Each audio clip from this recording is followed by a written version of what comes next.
There have been many Star Wars games over the decades. Quality was usually fairly high, especially given the context. Movie tie-in games or licensed games have a terrible reputation. Technically, that's what Star Wars games are as well. Despite that, a Star Wars game is a pretty safe bet. You'll rarely end up with something worse than mediocre. Quite often, you can even find something legendary. Knights of the Old Republic 1 and 2, the entire series of Dark Forces up to Jedi Academy, the X-Wing and TIE Fighter flight sims, Battlefront 1 and 2, the real ones, even LEGO Star Wars. All of these stand out as particularly well liked, which only makes today's subject more impressive. Republic Commando is right up there with the others. Many people would argue that Republic Commando is the best Star Wars game. How can one game earn this kind of reputation? We'll be going through the campaign to analyze everything. Uploading and linking with your visor, sir. The story and the gameplay mechanics. What does Republic Commando do well? Which parts could have been improved at the time?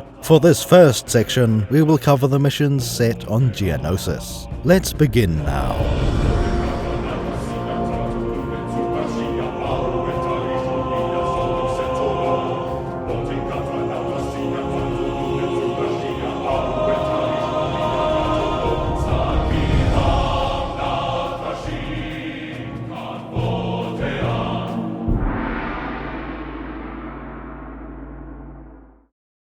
Our story begins about 10 years early. Torn Wee speaks directly to one of the jars. She mentions that this will be our first day. Given the size of our hero's hands, he must be ready to hatch. This will be his first day of breathing air. He's also given a number, even if he won't remember it. Your designation will be RP-01/138. Genetically enhanced infants are still not very good soldiers. We have a conflict between the dialogue and the subtitles. His prefix is given as RC or RP. One of these would be Republic Commando, the other just Republic. Since the subtitles are more flexible, those are probably correct. We suspect this was changed during development, after the audio was recorded. We expect great things from you. The scene flashes forward by about 5 years. This brings us to the adolescent clones from the movie. We see a view from inside the learning helmet. Oddly enough, all the clones in sight have even class helmets. That's correct for our hero, 38. Still, you'd expect roughly half the clones to have odd numbers. You have been born into dangerous times. A sharp mind can be the key to survival. Wisely, the game doesn't try to make sense of their learning screens. There is a 38 displayed inside the learning helmet. The Aurebesh seems to say, "Man this turret." If it was comprehensible to most players, one might call it foreshadowing. The next fade to white takes us another few years. This time, the clones are almost fully grown. We can see Ko Sai, or another scientist with the same uniform. You will be superior to your more common brethren. She seems to be supervising marksmanship training. Clones fire into a short tunnel with moving obstacles. There may be shields at the far end to absorb the blaster fire. It would also make sense to have holographic targets at simulated range. Training to hit targets 5 meters away is a waste of time, unless they're simulating something 500 meters away. 3 different Q lanes are shown. On the far right, we have a clone in the red uniform. He's also alone, with nobody waiting behind him. In the center, we have the usual set of clone armor, though for some reason, nobody is wearing helmets. On the left, we see bulky armor with a large backpack. As we will later find out, this is a commando suit. There must be trade-offs here, even if it's just the price. We get to see the commando armor again at the helmet carousel. This shot also includes normal clones for comparison.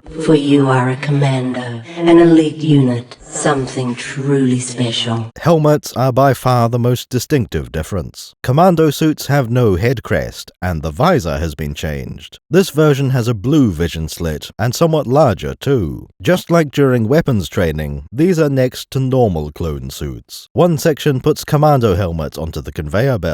This scene doesn't show the belt rotating, only the feed system. Perhaps it's a low traffic time of day. After gearing up, we see inside those famous simulators. This seems to be a holodeck, though made with Star Wars technology. That means the holograms are ghostly and insubstantial. This arena does seem to be a useful training environment. It won't teach you much about terrain, and it assumes cover will exist. The universal standard cover distribution found in every shooter of the time. Still, this combat scenario matches the gameplay. It even foreshadows a certain droid arachnid. We'll get to those a fair bit later. I sure hope we don't encounter many more of those. One must wonder how long Kamino knew what enemies they'd be fighting. Perhaps they train against everything, including battle droids. Next, we move on to something of a private room. This is the introduction to the rest of our squad. Commandos are very different from normal clones, including their armor. Join Delta Squad. These three have been color-coded to help us tell them apart. Normally, these colors would indicate a clone's rank. Since these are clearly not normal clones, there's no risk of confusion. These colors and patterns are for specialists. Some of this armor looks weathered and damaged. The army hasn't been deployed yet, so they have no experience in the field. If there was damage, it happened during training and hasn't been fixed. We're given a very brief introduction to the squad. 40, in green, is described as uncomplicated. Delta 40, your foundation, a pure and uncomplicated soldier. It seems a bit strange to specialize in being the normal one. 62, in yellow, seems to be some kind of morale specialist. We're being told about personality, not combat role. 62, the heart and soul of your team. Of course, 38 must have met them before. He already knows everything about Delta Squad. Finally, we get 07 with the red hand markings. And 07, the fiercest hunter of all your brothers. As a hunter, that could mean he's good at tracking his target. The name of 07 is quite amusing in an earthly context. One of the older smileys in the lexicon is 07. This combination shows a little man saluting. Very cute, and certainly around at the time, depending on research. Choosing this exact name for a character may not be coincidence. It's also worth noting how the names are spoken. It seems the proper version is to isolate the numbers. 38406207. These are serial numbers, so 38 is actually 38. It's not like digits after a decimal point, where the numerals mean something different. In the field, these commandos will use both formats. Delta Lead, assign 07 to sniper position. Are you sure, 40? Maybe there's another one around the corner. Torn Wee has an uncomfortable line at the end here. You are each a piece of a whole person. Classic Kaminoan outlook, so cold and ruthless. However, she's probably not wrong about that. These aren't even normal clones, they've been further customized. You will be superior to your more common brethren. Delta Squad was created to work together. So too shall you join the three brothers. It's entirely possible pieces were distributed, but it's still a bit rude to say that to these clones. Then again, they are made to be soldiers. Their purpose, as she says, To defend and give your lives, if need be, is to die for the Republic. Then we are taken outside into the pouring rain. There's only quite a lot of it, so that means we're in the dry season. Hey, that's when the Battle of Geonosis takes place. We can see Acclimator-class transport ships in the distance. An 80 TE Walker is moving forward to be loaded. Clones are also lining up to be shipped off-world. A series of LART gunships swoop in to land in the foreground. 62 climbs aboard one, along with one other clone. 40 steps forward to explain that you'll be splitting up. This may go so far as to put them on different acclimators. These gunships show a side door with an extra section at the front. This solves an age-old question of how the doors work. The movies only show the doors wide open, so it's hard to see how they fit. After looking closely, the doorway is much bigger than the door. Republic Commando adds a new panel to cover that gap. That isn't enough to make the LART airtight. If launched from space, it would need to seal a few other openings. Each door has a series of slits with no way to close them. There's also an arch below the co-pilot.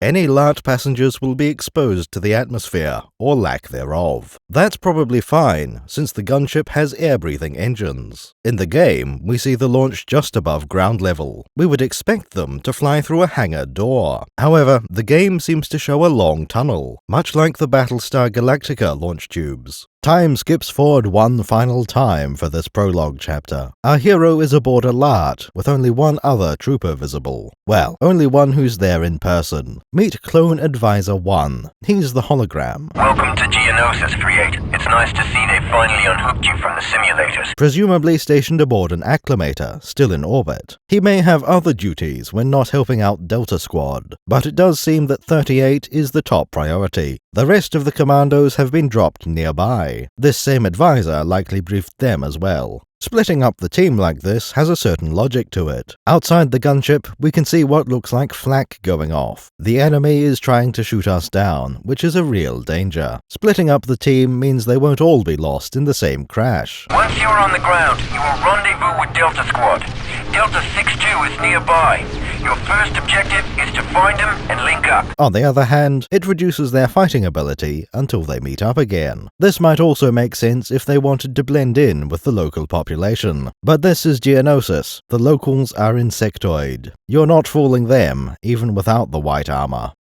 Running a business or any organization can be tough. Terrible. The planet Camino is well aware of that fact. They have to manage all sorts of transactions. Load the ammo and the ordnance. Let's go, let's go! Selling saber darts to Subterrel, outsourcing vehicle production to Rothana, managing all their off-world imports, sending invoices to the Republic to get paid for their army. And now to business. This all requires a lot of planning and paperwork. Sadly, their galaxy does not have Odoo. I'm so sorry to hear that. Camino has to live without this software.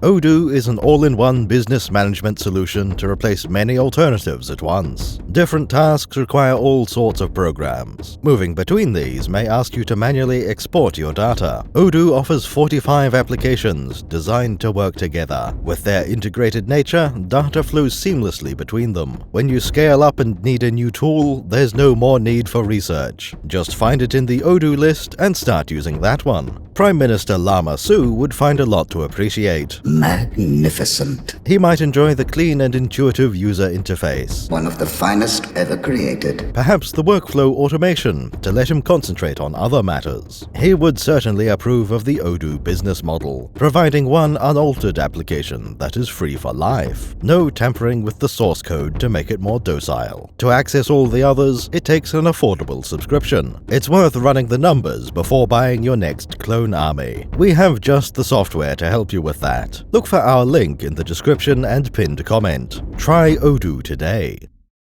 Your first real mission starts with death. The gunship has just taken up position above the landing zone. There is one trooper aboard, with his back to the open door. Both of you are preparing to leave the vehicle. Suddenly, a Geonosian flies up to snatch him away. There's no time to react. This trooper is just gone. It's a great choice to emphasize that the bugs are dangerous. Also that they can fly, which is a unique advantage. Our hero abseils down from the LART. This seems a little superfluous, since it could just descend. That's exactly what we see in the movies. People stepping on and off at ground level. Still, there are scenarios where landing isn't possible. This is a good option to have, even if it wasn't necessary today. Once you touch down, your clone advisor runs through the basics, showing where mission objectives will appear in your HUD. Tactical information will be displayed on your heads-up display as holographic projections. This interface is one of the best features of Republic Commando. The game locks you firmly inside the perspective of 38. Everything you see will be from inside his helmet. Years after Half-Life, that's hardly a novel idea. However, Republic Commando does a far better job of immersion, at least in terms of putting you in the character's head. Every element of the game interface exists in-universe. Those subtitles are part of the helmet. Grenade indicator, squad status, objective waypoint,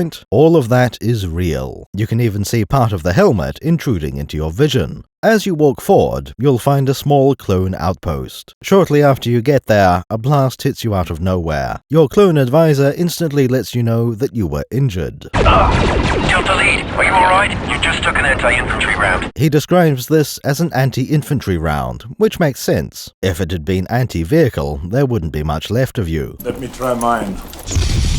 This is clearly a scripted event, but it's very plausible. There's a battle going on. Blaster bolts are flying everywhere. It's only natural for you to be hit at some point. The reason you were injured is for the healing tutorial. Health is displayed on the inside of your visor, just below your eye line. That's an excellent place for it, constantly in peripheral vision. Shields are placed right beside the health bar, and those were also depleted. They'll be back up in a moment, but the health won't. Healing requires that you find a medical station in the world. This way you can take your health status from one fight into the next, yet you can't be left too close to death because of those shields. This health system is one of the reasons for the Halo comparisons. We'll go over those in more detail eventually. For now, it just matters that Halo has regenerating shields. Republic Commando was clearly influenced by this system, as were many other games at the time and later on. BioShock Infinite was suddenly Halo, unlike its ancestors. But since Republic Commando isn't part of an existing series, that's fine. Other Star Wars games have included personal shields, like Dark Forces.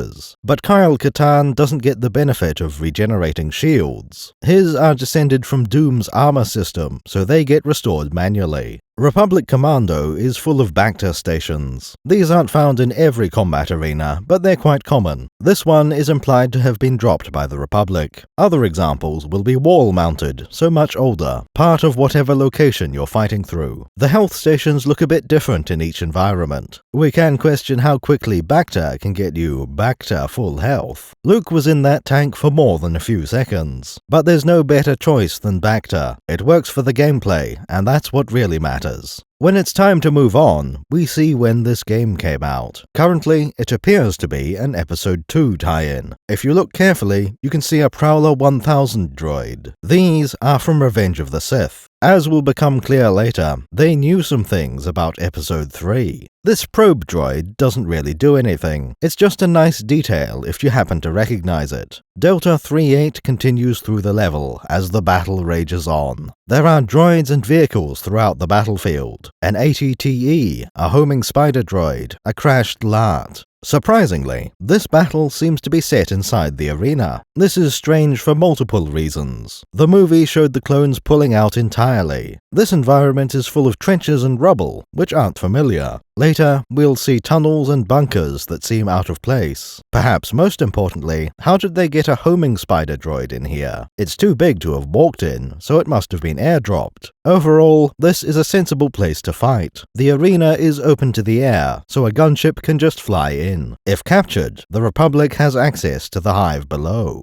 The crashed gunship marks the first real combat encounter. There were droids you could shoot at earlier, but they aren't too relevant. This time, your clone advisor orders you to secure the area. So far, we're only dealing with the basic B-1 battle droids. Gungans fight these in hand-to-hand combat. As an elite commando, that's a viable strategy for you as well. Though at this point, it isn't necessary. There's plenty of ammunition scattered around for your blaster. After dealing with a few droids, congratulations are in order. You press forward as the clones talk about how great you are. They're anything as good as I hear. They can practically win the war themselves. Descending into Geonosian tunnels, you're warned of the danger ahead. Clearly, we've left the relatively secure landing zone. Now we're pushing forward into the front lines of combat. Delta 38 is directed to a barricade. This is low enough to shoot over, and there are droids as targets. An introduction to cover, but not a dangerous one. At this point in the game, you can stand in the open and shoot back. While you're distracted, droids blast through a nearby wall. It's your job to clear them out and keep pressing forward, perhaps with a brief stop for Bacta if you are struggling. You proceed down a trench and then get an important objective. There's a gun emplacement nearby, making things difficult. It's not facing you, but it's a problem for the other clones. Your clone advisor tells you to destroy it using grenades. This is great for multiple reasons. First of all, he says thermal detonator grenades. Many Star Wars games consider those to mean the same thing. All grenades are thermal detonators, and vice versa. Republic Commando does not fall into that trap.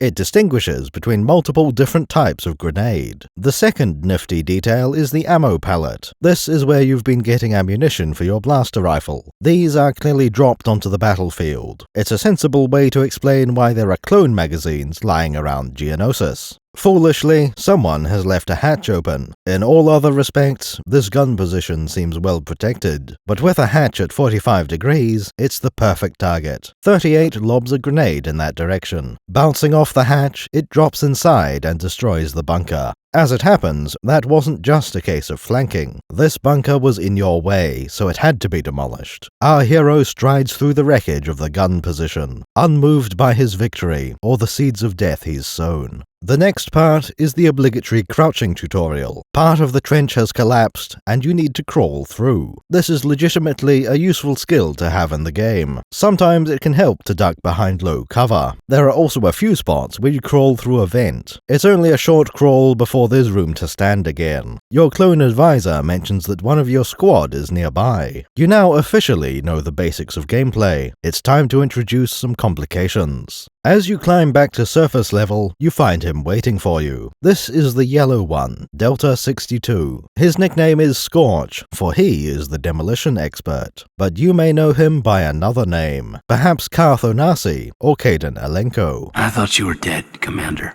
We all did. I'm not a warrior, I'm a soldier. Soldiers defend and protect the innocent.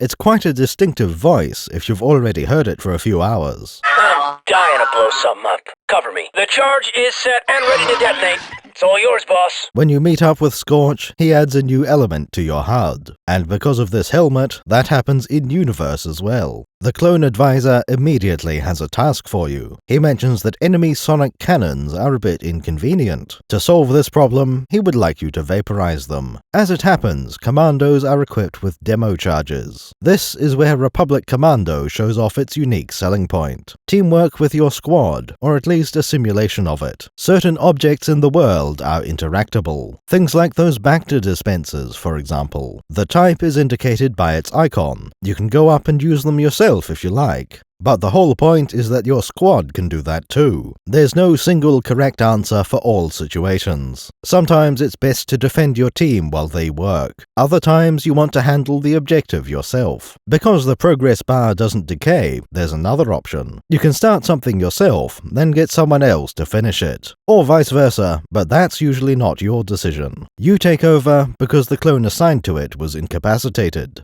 Demolition is common throughout the campaign, but there are other icons. Breach that door. On our way. It's worth noting that the squad commands are easy. They're simple and effective on the same interact button you use yourself. Every command can be given in a moment, just by looking at the target. The only real downside is when you're just out of interaction range. You try setting a bomb and accidentally order Scorch to do it. Otherwise, the system is practically flawless. You can't pick which clone carries out each command, but that's a good thing, as we'll cover later. It's actually impressive how good these commands are. Other games have tried the same thing, with limited success. Mass Effect, for example, wants to be a squad-based shooter, but in that game, squad commands are so cumbersome you have to pause. It's never practical to do more than move here or attack that. Republic Commando doesn't necessarily have a great system. Given that most other games are worse, that's still impressive. Being not bad is an achievement when everyone else is bad. Even games from years later can struggle with this. Once a demolition charge is set, it's your responsibility. Only the leader is allowed to detonate them. This bunker isn't the only obstacle in the level. Just a few steps beyond it, there is an impassable barrier, a chest-high wall that other games would let you vault over. That's a notable omission from this game. There is no platforming whatsoever. Some games will let you jump twice your own height from a standing start. Republic Commando is leaning more towards military realism. You'll be lucky if you can jump to knee height. It's a little strange that they give you a jump button at all. Ready or Not does the same thing, letting you jump a few centimeters. The jump can get you out of trouble, but only because you got stuck by using the jump. There are just a few occasions in the entire game that require a jump. It's also not clear when you can and can't jump onto a given crate. Mass Effect leaves out the ability to jump entirely. Doing the same for Republic Commando might have been wise. Having a wall allows the game to show off some action. The devs know you'll be exactly where you get the best view of this set piece. Delta 38 says he's found heavy artillery. This is a homing spider droid, which is a gun platform. Immediately, the clone advisor redirects a gunship to intervene. First with a volley of missiles, which seem to have no effect, except that they demolish the wall blocking your way. One of the ball turrets fires, but only to kill a Geonosian. What takes the spider droid out are the laser cannons in the Lart's nose. With all obstacles removed, the squad can proceed. This battle has really torn up the execution arena. One of the entrance arches is still intact, and that's our current destination. The clone advisor mentions that he'll stay in contact. Oddly, he implies that he's aboard a gunship. Press on, Commandos. I will continue to monitor your progress from the gunship. That seems like it would limit his access to resources, even if it gives a better view. As soon as the droid dies, he updates our mission objective: infiltrate the Geonosian Hive spire. The end of the level is marked by a set of arrows. These ones are directly linked to the next area. Given the age of the game and the console, the maps had a limited size. Later, we'll find missions grouped into a larger chapter. Those always start with a mission briefing.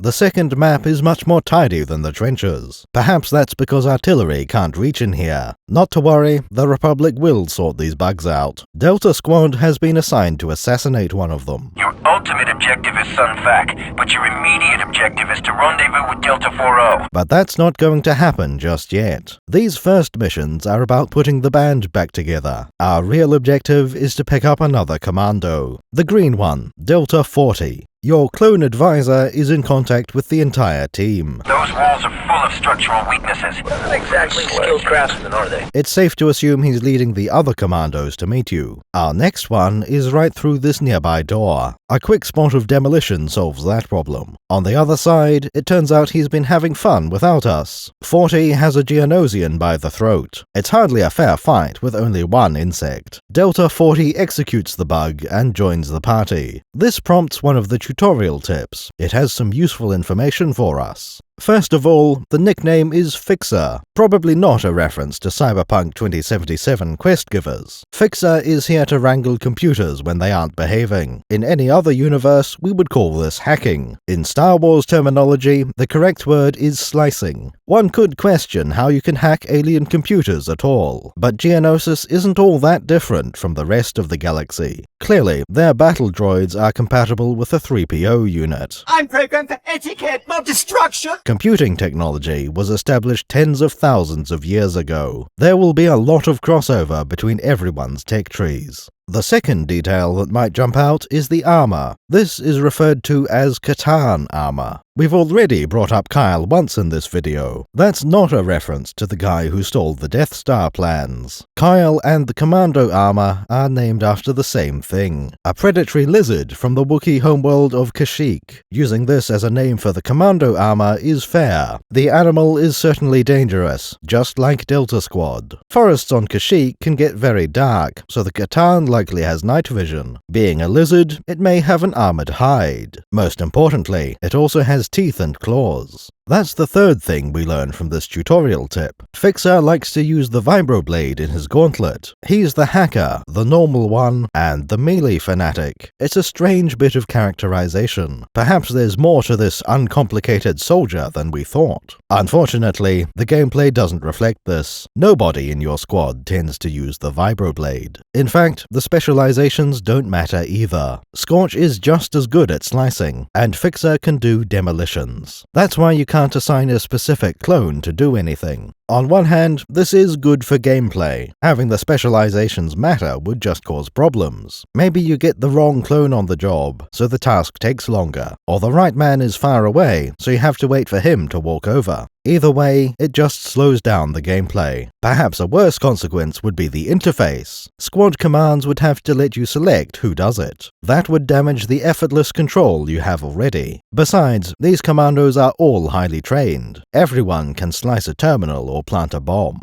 Now, it's about time we discussed that melee attack. Once you get a bit of experience in the game, it's very useful. Against most of the basic enemies, it's a one-hit kill, especially if you land a headshot or other weak point. But the fun weak points will have to wait until we see some lizards. This is what you'd expect from a melee attack. Very situational. Saves ammunition, good for chaff enemies. But that's how an inexperienced player uses melee. At first, completely forgetting it's an option. Later, using it to instantly kill B1s and weak Geonosians. For the more experienced player, it's your primary weapon. Perhaps that's a slight exaggeration, but you'll always be looking for the right time to use melee. It saves ammo, and it can be faster than using a rifle. But against some of the stronger enemies, melee is more than viable. It's often the optimal way to defeat certain enemies. If you can dodge their attacks, using the blade is free. It doesn't cost you health or ammunition. That's part of the game design we'll get into later. Back to the mission at hand. This is where we see the other main squad command icon. Almost everything you can interact with is either bombed or sliced. These can also appear as optional objectives. For your first example of slicing, we have a security shield. This exact barrier seems to be unique. It doesn't show up later. Given its color, this reminds us of the red doors on Naboo. As you'd expect, this shield blocks blaster bolts. It wouldn't offer much security otherwise. Nor would it be a good hacking tutorial. The squad status shows his progress into bypassing the door. As soon as the shield is down, we are beset by an insect. This is a good opportunity to discuss another feature. When you stab a Geonosian, it turns out they're full of innards. This can splatter on your helmet visor. Not ideal. That makes it much harder to see. After a couple of seconds, an energy windscreen wiper will activate. This swipes across your screen to restore your vision. It's a great little detail on multiple levels. Commandos would tend to get into sticky situations. Making sure they have clear vision is just pragmatic. It's also a minor penalty for engaging in melee combat. If you're good enough to do that, you should have no problem. Most of all, it's just a fun little interaction. Kill the ones with the knives first! This mission also gives you a second healing tutorial. This time, it's about ordering a teammate to get some Bacta. You even have a bit of combat while you wait. Managing your squad's health will be important later. They will seek out healing on their own, but only after significant damage. This way, you can get them to full health from yellow. At times, you may even give a heal command during combat, or sneak off to drink some Bacta yourself. This is not ideal, assuming you could win the fight, but managing health correctly can make all the difference. On higher difficulties, it can be worth backtracking to a medical station. Next, the game introduces door hacking. This is a way to get in quietly, and will later be part of a decision. For now, though, it's just a way to get through a locked door. Through the door is a small hangar with a pair of fighters. Due to the hacking, the enemies aren't aware of you yet. Being a hangar, it's also a decently large room. This is where your blaster rifle starts to show its main weakness. The DC-17M is quite inaccurate. At this point in the game, your only other weapon is the pistol. It doesn't suffer from the same dispersion as the rifle. That means the pistol is your de facto sniper weapon. This might be a good time to make another Halo reference. Never give up. Don't surrender. It might be time to give up. Dealing with the starfighters is another job for Scorch, or rather, for anyone with demolition charges, which is all of Delta Squad, including the 4th Commando. After a short wait and a small explosion, you can move on. In the next room, we get a new mechanic, night vision. This part of the Hive has its lights turned off. Any other game would have you activate your torch. In Republic Commando, this is built into your helmet. Your visor comes with a grayscale low light mode. Very practical, a torch gives away your location. Night vision doesn't have that issue. The entire firefight takes place in the dark. Identifying targets is still fairly easy. For the most part, you can fight as if it's still broad daylight. It's not even terrible to use this mode when there is light. Other games will tend to blind you for using night vision at the wrong time. Here, it's just suboptimal, so turn it off when you don't need it. Your clone advisor will tell you so as you emerge from the darkness. Switch off that visor, Delta. It's plenty bright in here. Now it's time for another hangar, and more of a challenge. To get in, you need to destroy an obstacle, but this time there are actually enemies to fight. Combat while setting up explosives will become very normal. The same goes for slicing, but to a slightly lesser extent. This is where the game suggests using formation commands. These are very different from the hack that terminal orders. The commands are attack, regroup, defend, and cancel. Take offensive formation. Let's form up. Secure that area. Take them out from there, Delta. Moving to your mark. Let's move on. Stupid metal nerf knocker! Perhaps a more experienced player can find a use for these. Most of the time, though, these are irrelevant. With this hangar cleared, we get an update on the main objective, the one we've been largely ignoring until now. You see, Delta Squad is here for an assassination. The second most important Geonosian is named Sun Fac. That's about to change, because there's a commando squad near his location. The clone advisor directs Delta to a window. Or perhaps it's a door, given that the people who built it have wings. Clones can't fly, but they only need to descend one level. It's reasonably likely they carry liquid cable for this.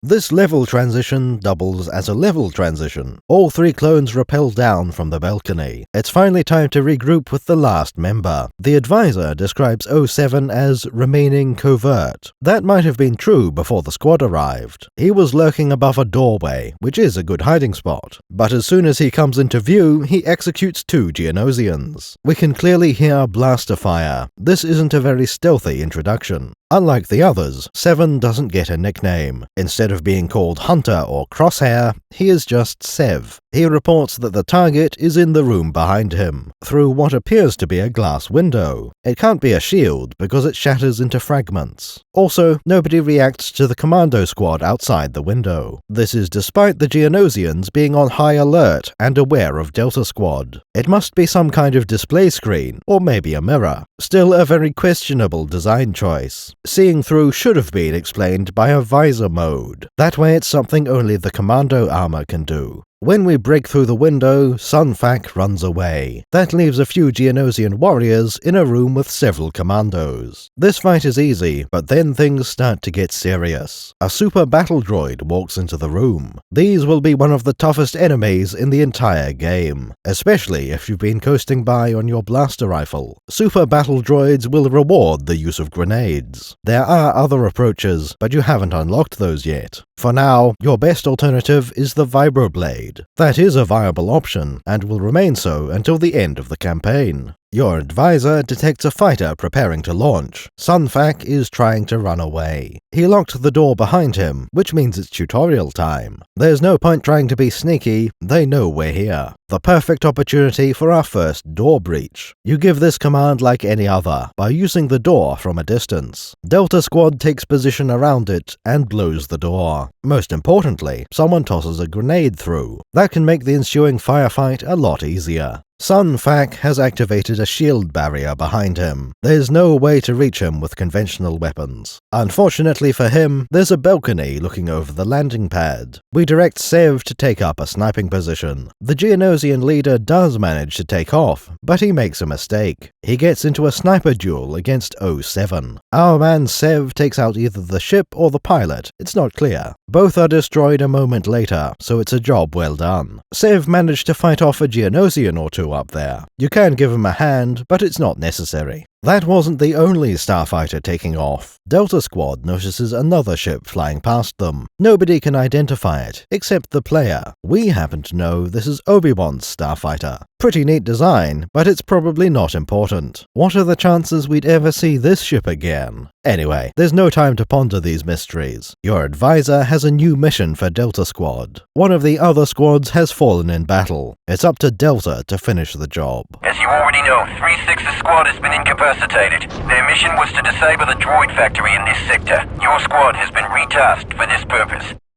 This time, the end of level takes us to a new mission briefing. It informs us that battle droids are created deep underground. Getting back into the game, our advisor is talking. Delta Squad is riding a lift, and set up a holoprojector. He discovered the factory using heat signatures from a Hive spire. Heat signatures emanating from this spire tell us there is a factory below. That's quite correct, but perhaps superfluous. Anakin lands a ship in a different kind of vent. That leads directly into one of the factories. But perhaps Delta is heading for one of the deeper ones. The purpose for this mission is to shut down the factory. It's not just a long-term goal, it will affect the ongoing battle. Fresh droid reinforcements must be a significant factor. Perhaps it's faster than reactivating droids from a warehouse. Our clone advisor just starts to warn us about a sensor jammer. Then he's cut off as we get too deep for conversation. At the bottom of the lift shaft, there are Geonosians. Not enough for a real fight. Not yet. Moving ahead, we find the first weapon upgrade. This is a DC-17M sniper attachment. The M stands for modular, as we'll see. It's the blaster rifle we've been using this whole time. The iconic weapon of the Republic Commando. There are several advantages to the DC-17M. For a start, it's quite compact compared to other weapons. The standard issue DC-15A is 3 times longer. However, the DC-15S is only the same size. Not to be confused with the DC-15S, which is the commando pistol. We'll get to that one later. What makes the DC-17M special is modularity. So far, we've been using it as just a submachine gun, exactly like the DC-15S, which is a precursor to the E-11. But now we start getting more attachments, which give it an edge. Conveniently lying on the ground, we find parts to create a sniper rifle. This will be a very important weapon as we progress through the campaign. This mostly consists of a new barrel,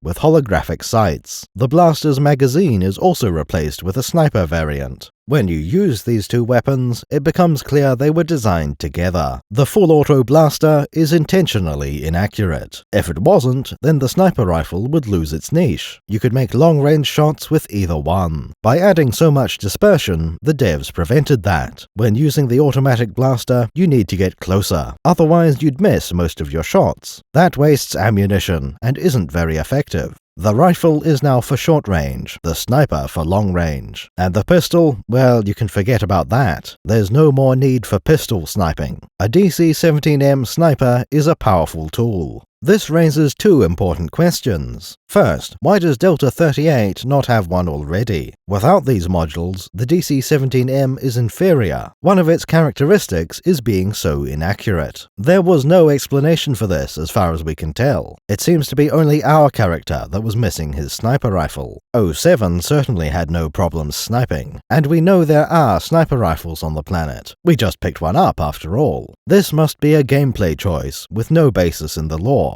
The second, much easier question is how it got here. We know we're following up on a commando squad. The only inconsistency is where we found the sniper module. Right at the entrance, next to a clone trooper. Not a commando, he's wearing the standard armor. We have to infer that the other commando squad had backup, some ordinary troopers who fought alongside them. At some point, the commandos fell, and this weapon had no owner. One of the normal clone troopers grabbed it and started retreating. It didn't serve him too well, since he's not talking. Amusingly, it also has a full supply of ammo, which would mean the clone didn't end up firing a single shot. Sniper rifle in hand, the squad proceeds. A couple of Geonosians lurk behind a locked door. Trivial to fight, but nice target practice. As you step inside, Fixer has an insight. He explains that he can smell Finder resin. This explains the amber-colored explosive barrels. As in any game, these are a nice way to cause splash damage. However, this means his helmet is open. Not only is he breathing the local air, he can smell it, implying the resin can get through his filters, or he's not using filters. Much later, we'll discover commandos can survive poison gas. The helmets definitely can filter and seal. As we move through the tunnels, a specific encounter presents itself. This is a tutorial for 2 features at once. An open cavern with a narrow stone bridge. There are Geonosians and explosive barrels on it. This gives you a chance to use the sniper scope properly. If you haven't been exploiting the resin barrels, now is your chance. Taking them out will demolish the bridge. But being insects, the Geonosians don't fall into the abyss. They fly over for a close-range encounter, which is also instructive. You can learn to no-scope,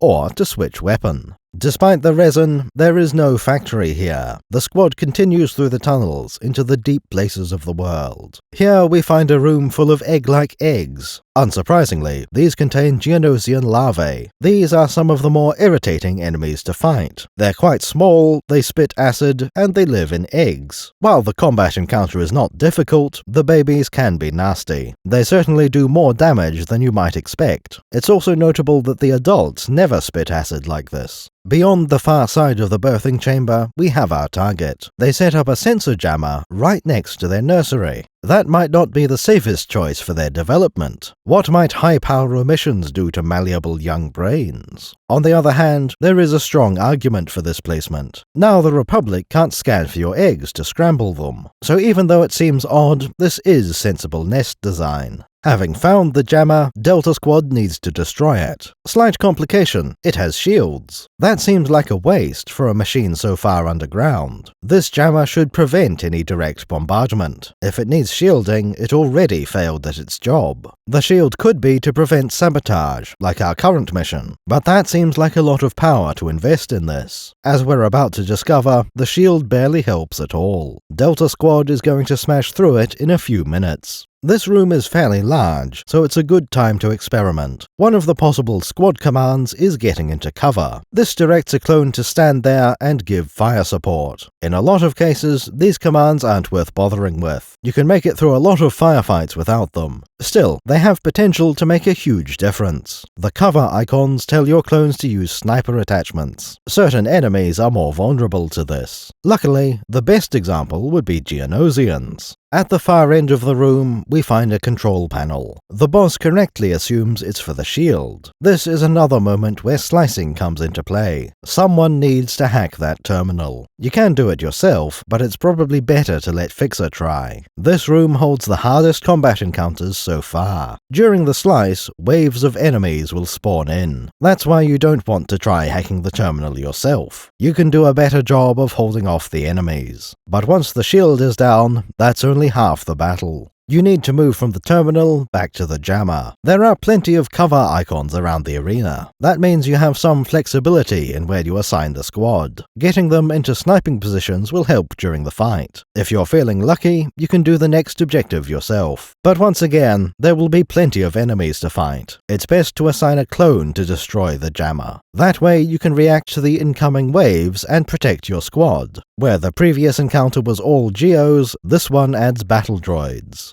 After this fight, the charge is ready. It's time to destroy the jammer and get some healing. The clone advisor gets back into contact. Turns out your radio can penetrate rock just fine. We only lost comms from proximity to the jamming device. He reports that the droid factory has been located. It happens to be just below Delta Squad, which also tells us that the jammer was well placed. You can find a tunnel leading down, right behind the wreckage. How convenient. It means you don't need to cross the room.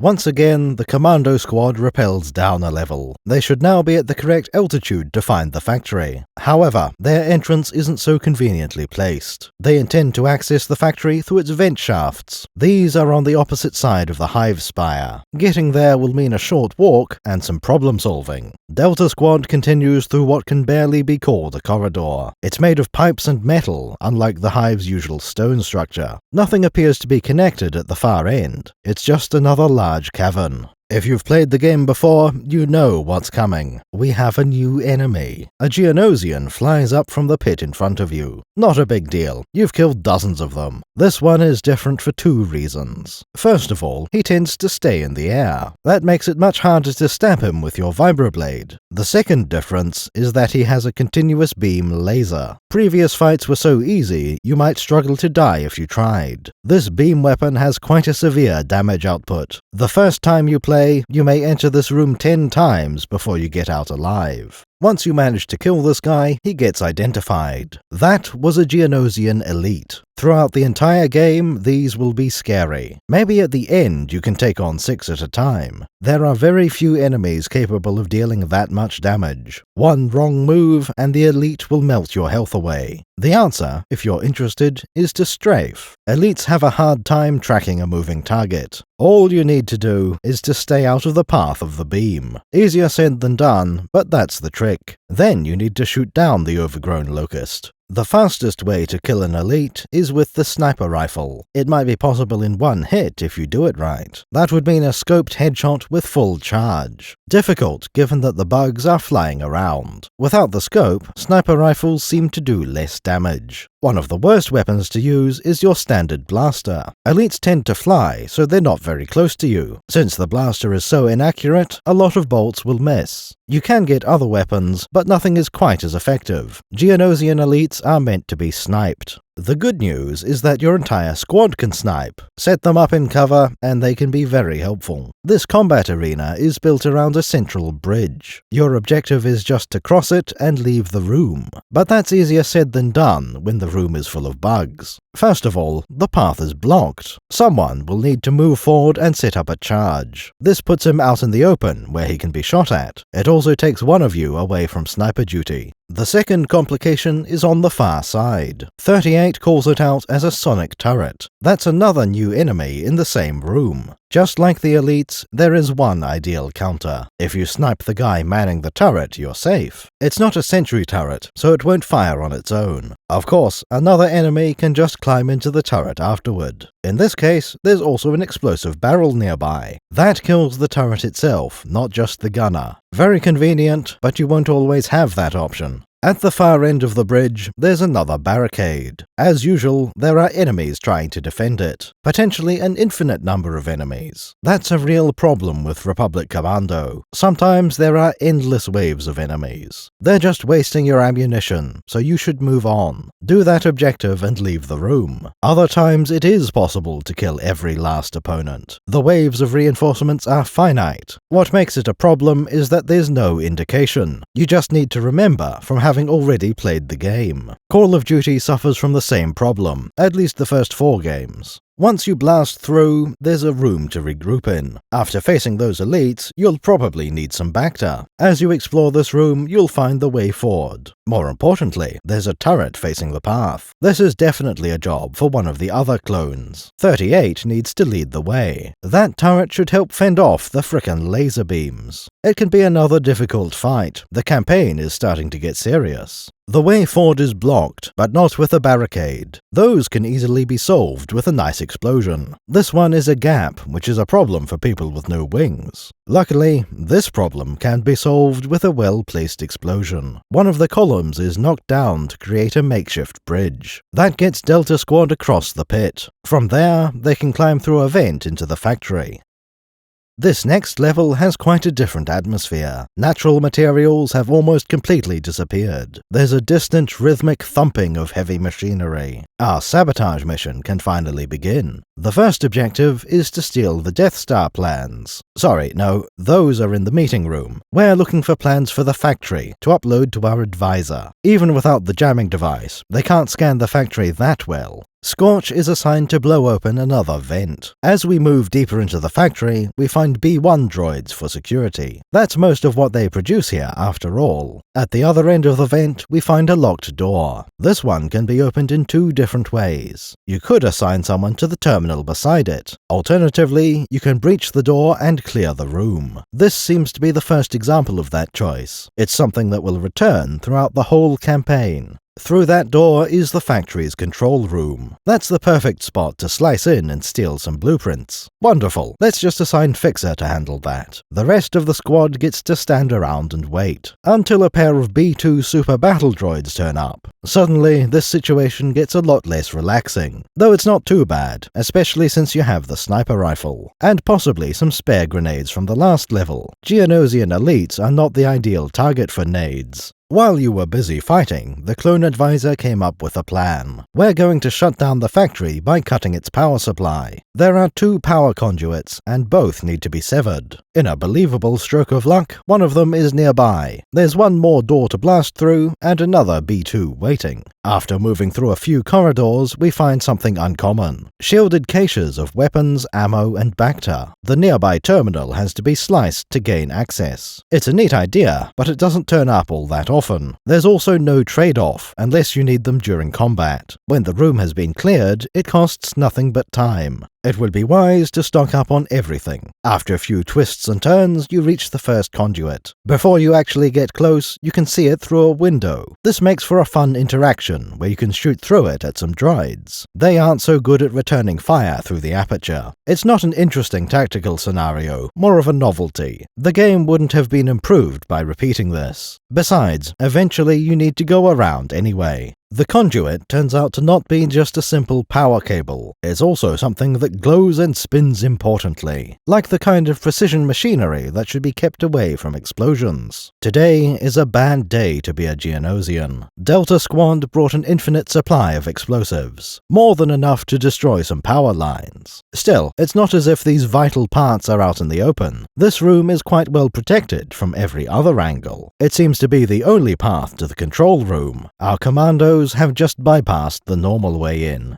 There are shields at each end of the conduit chamber. Even the overhead conveyor has its own energy barrier. It carries droids with no legs from place to place. There aren't supposed to be any organics hitching a ride, so those blue shields could be quite hazardous to the living. Destroying the conduit only affects one of these shields. In gameplay terms, it only unlocks the way forward. That's good, because it keeps you from going the wrong way. Except backtracking, which should be obvious before long. From a lore perspective, it shows the factory is still running. You can't blow one power line and call it a day. Clearly, a lot of systems haven't been crippled yet. The squad advances through the factory, looking for the next conduit. This time, the slit window functions as a sniping position. It also has both a door and a wall cutting it off from the next room. The previous window slit wasn't much use because of its limited line of fire. This one looks over an open room, so it has a better angle. Not that it should make a huge difference to the fight. By this point, you should be prepared to fight super battle droids. Geonosians shouldn't be a significant problem, and B1s are trivial. When you finish the combat, it's time for slicing. This room has the energy lathe in a vertical orientation. There's another shield in the way, so someone needs to turn it off. That gets you access to the power for a bit of bombing. During these two objectives, there will be a bit of fighting. But these are basic enemies, Geonosian warriors and B1 droids. An easy challenge for a commando of your skill. In a few moments, the slicing and bombing are complete. Power to the factory has been severed. In theory, this will turn the tide of the battle above. That means Delta Squad has done twice their workload. Their mission to kill Sun Fac, and now the sabotage. Another squad tried this and was completely wiped out. There's no point hanging around. It's time for you to leave. Delta 38 leads his squad through a series of vents. There has to be a way out if the droids are getting to the surface. The boss calls the clone advisor, needing an escape route. We've already established that he's able to scan the factory. But as we know, this mission takes place underground. It'll be a long walk back to the surface. At least, that's what you would assume. As you emerge from the vent, a LART gunship comes into view. Apparently, your advisor is aboard this one. He found an open shaft this large leading to the surface. How convenient. It's been some time since you uploaded those blueprints. Fair enough for him to have discovered this. He's likely been planning your extraction for a while. Easily enough time for the gunship to fly down here. Delta Squad climbs aboard and the mission ends. This was a triumph for the Commando program.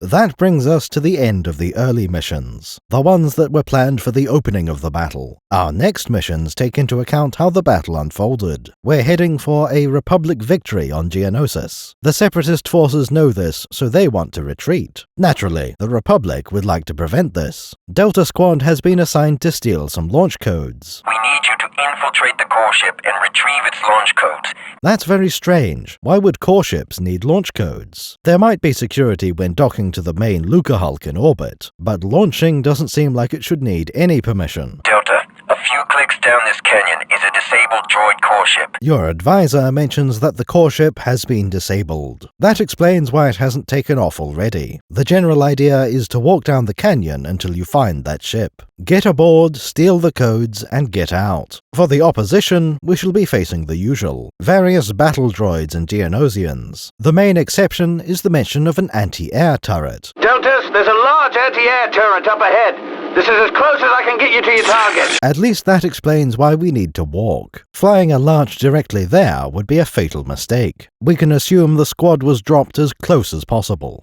The mission starts with some rocks blocking the canyon. Fights this early are simple to deal with. One squad member being distracted is no problem. As soon as you get past this, there is a familiar sight. A Republic gunship, evidently shot down. There are only 2 survivors, and they won't last long without help. The key detail is that some gunship systems are still online. Specifically, the composite beam portside ball turret. Ordering your squad into cover to snipe, that's fine. Send the same guy into a turret and he'll do a lot more damage. Having someone on the turret will make a big difference to this fight. Of course, you can just kill bugs with your ordinary weapons. Stabbing them with melee is usually also viable. Speaking of differences in style, we get some squad banter. This helps to highlight the personalities of all three clones. Scorch asks for 07's kill count. Nothing wrong with that, it's a fine question to ask. Sev doesn't give a number, just more than you. Probably correct. Sev is the sniper, Scorch has explosives. That will leave one of them out of combat fairly often. Those detonators aren't going to arm themselves.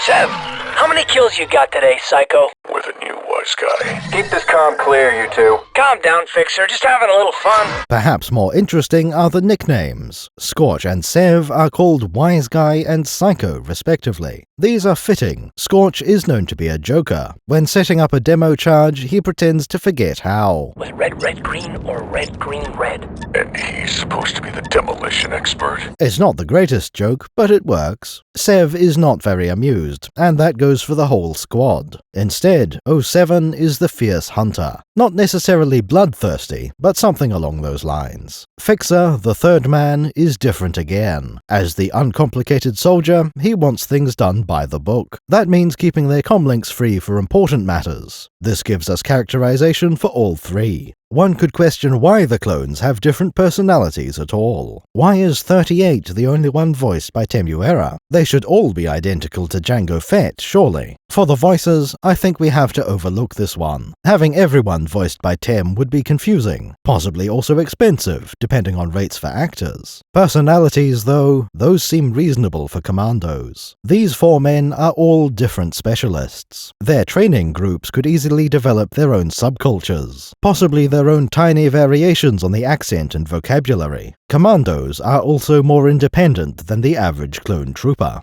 Anyway, back to the fight our commando squad is having. After clearing out a few waves, the Geonosians stop coming. At least until you start advancing to the next canyon over. That's when they start throwing elites into the mix. So long as you take it slow and have support, you'll be fine. There's only one long-range shot to make, into a hole in the wall. You're not fighting over a bottomless pit this time. That should leave plenty of room to evade the incoming beams. With the archway fight complete, it's time to abandon the turret. The remaining parts of the level play out in much the same way. Geonosians will fly into the arena to attack. Fighting in a canyon does come with certain limits, but these are nothing new. You've been in tighter spaces before. There is little meaningful cover and no hazards. Explosive barrels are completely absent. Right now, there aren't even any battle droids. It's just a pure example of the game's combat system. You can practice with the sniper rifle or vibroblade. Fighting through this area should be fairly comfortable. At the end, we encounter a passage covered by rocks. Another demolition job, naturally. Getting to work will trigger the final combat waves. Nothing to worry about, since these are just Geos. Their warriors fly straight into the most dangerous position, within range of grenades, gauntlet blades, and blasters. Those rocks are the real obstacle slowing down the commandos. They melt away after a moment, revealing the next level transition. It kind of looks like a dead end, though. That mystery is solved immediately. There's a hole in the ground. The next canyon over has a lower elevation. Once again, the squad rappels down to start the mission. 07 has a line that sounds meaningless. Down we Just go! point me at the enemy and stay out of my way. Cut the chatter, Sev. Man, I sure do love fighting the bad guys. That's how Fixer responds to it, telling him to shut up. But there's actually some meaning to this sentence. Remember, Sev is the sniper specialist. Point me at the enemy means finding a good sniper nest. Stay out of my way is even more important. It means not getting into the line of fire. That would reduce 07's damage per second. Granted, Delta Squad should know this already. Also at the start, we see Geonosian starfighters fly past. They might make for a decent boss fight this early on. We know these can be vulnerable to sniper rifles. Yet if you get hit by their return fire, that would be devastating. Either an instant kill or very close to one. 38 claims the fighters aren't looking for Delta Squad. Heads up, enemy aircraft. Don't worry. They're not looking for us. This one is an odd line. How can he be sure? They've killed dozens of Geonosians in this canyon. That seems like a good reason to call in air support. In the movie, we didn't see any Republic starfighters. The only thing they could be chasing is a large gunship, or possibly an acclimator, but that would be dangerous. The first battle in this level is actually a little tough. A fair few warriors will spawn at a time. You even get an elite in the mix. This will hold true for the rest of the level. Previous moments have introduced a bit of challenge. The first super battle droids and Geonosian elites. But ever since then, it's been smooth sailing. This mission is where the difficulty starts to ramp up. Previously, a B2 or elite was a battle on its own. Now they start being used as part of a larger encounter, which makes it the perfect time to introduce another mechanic. Geonosian elites behave differently from everything else you've fought. When you kill one, he'll drop that fearsome laser. You can pick that weapon up and use it yourself. Sadly, the same isn't true of your squad mates. They refuse to touch any of these filthy alien weapons. Officially, the game manual calls them secondary weapons. We like to think of them as guest weapons or scavenged weapons. They can be a fine addition to your equipment. However, they usually aren't a full replacement. You'll need to mix them with your standard weapons. The Geonosian beam laser is not a great weapon. It's powerful, but comes with drawbacks. There's a long wind-up time before it can fire. Ammunition is sharply limited, so you can't use it very long. This weapon is normally kept in reserve until you find a good target. On one hand, that's kind of a good thing. The player is still getting used to the Republic's weapons. Throwing too many others into the mix could be confusing. This beam cannon is a bit of extra firepower, not a main weapon. You still need to play as if you don't have it. On the other hand, this is a terrible missed opportunity. These weapons will become a key part of the gameplay. The introduction to this system comes fairly late, and the only weapon available is limited use and situational. This trains the player into largely ignoring weapon slot 5. A better way to handle this might have been to offer an absolutely terrible weapon, something dropped by the standard B1 battle droids. The E5 blaster would be like your starting weapon, but worse in every way. Its purpose is not so much to be used as replaced. Perhaps you'd be instructed to pick one up during the tutorial. Delta 38 would have a scornful remark. "I hate using these filthy droid blasters, but it saves ammo." That disdain would establish that you don't want to use the E5. When you find a Geonosian beam weapon, you're happy to take it. That droid blaster wasn't doing much good anyway. Far better to replace it with something that has a little more kick, especially if you can be confident you'll find another E5 later. This would get the player used to swapping out these guest weapons. It would also be an introduction to ammunition scarcity.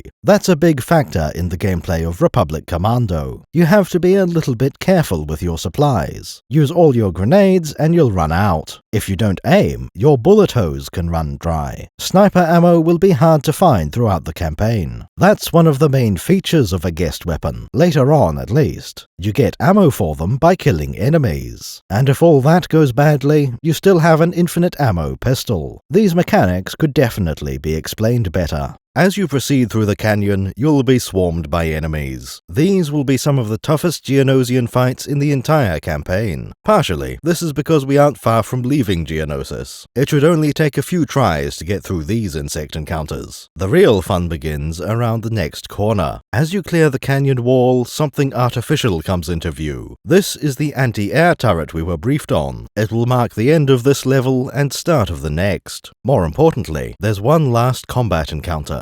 This may be one of the most elegantly crafted in the entire game. Going over the basics, we get a new enemy. Anti-infantry turrets mounted on the walls or ceiling. This can legitimately change the way a battle plays out. They can be quite nasty when combined with B1 and B2 droids. Those are the other enemies you'll fight in this arena. If it was just these, nothing would be memorable. What makes all the difference is the dynamic outcome. Depending on your actions, you can get several different results. That's an important quality for level design. Let's walk through the combat encounter. The first thing you see will be a B2 super battle droid. It's walled off from you by some low cover. Not a problem, you've fought many of these before. When you get a bit closer, you'll discover a second B2. These can put out some decent firepower, so you may need to use cover. Oh, and did we mention there were turrets? Because there are 2 of those mounted on the walls. Those will also be firing at you anytime you leave cover. Even on easy difficulty, these will probably hurt, though we haven't actually tried this encounter on easy.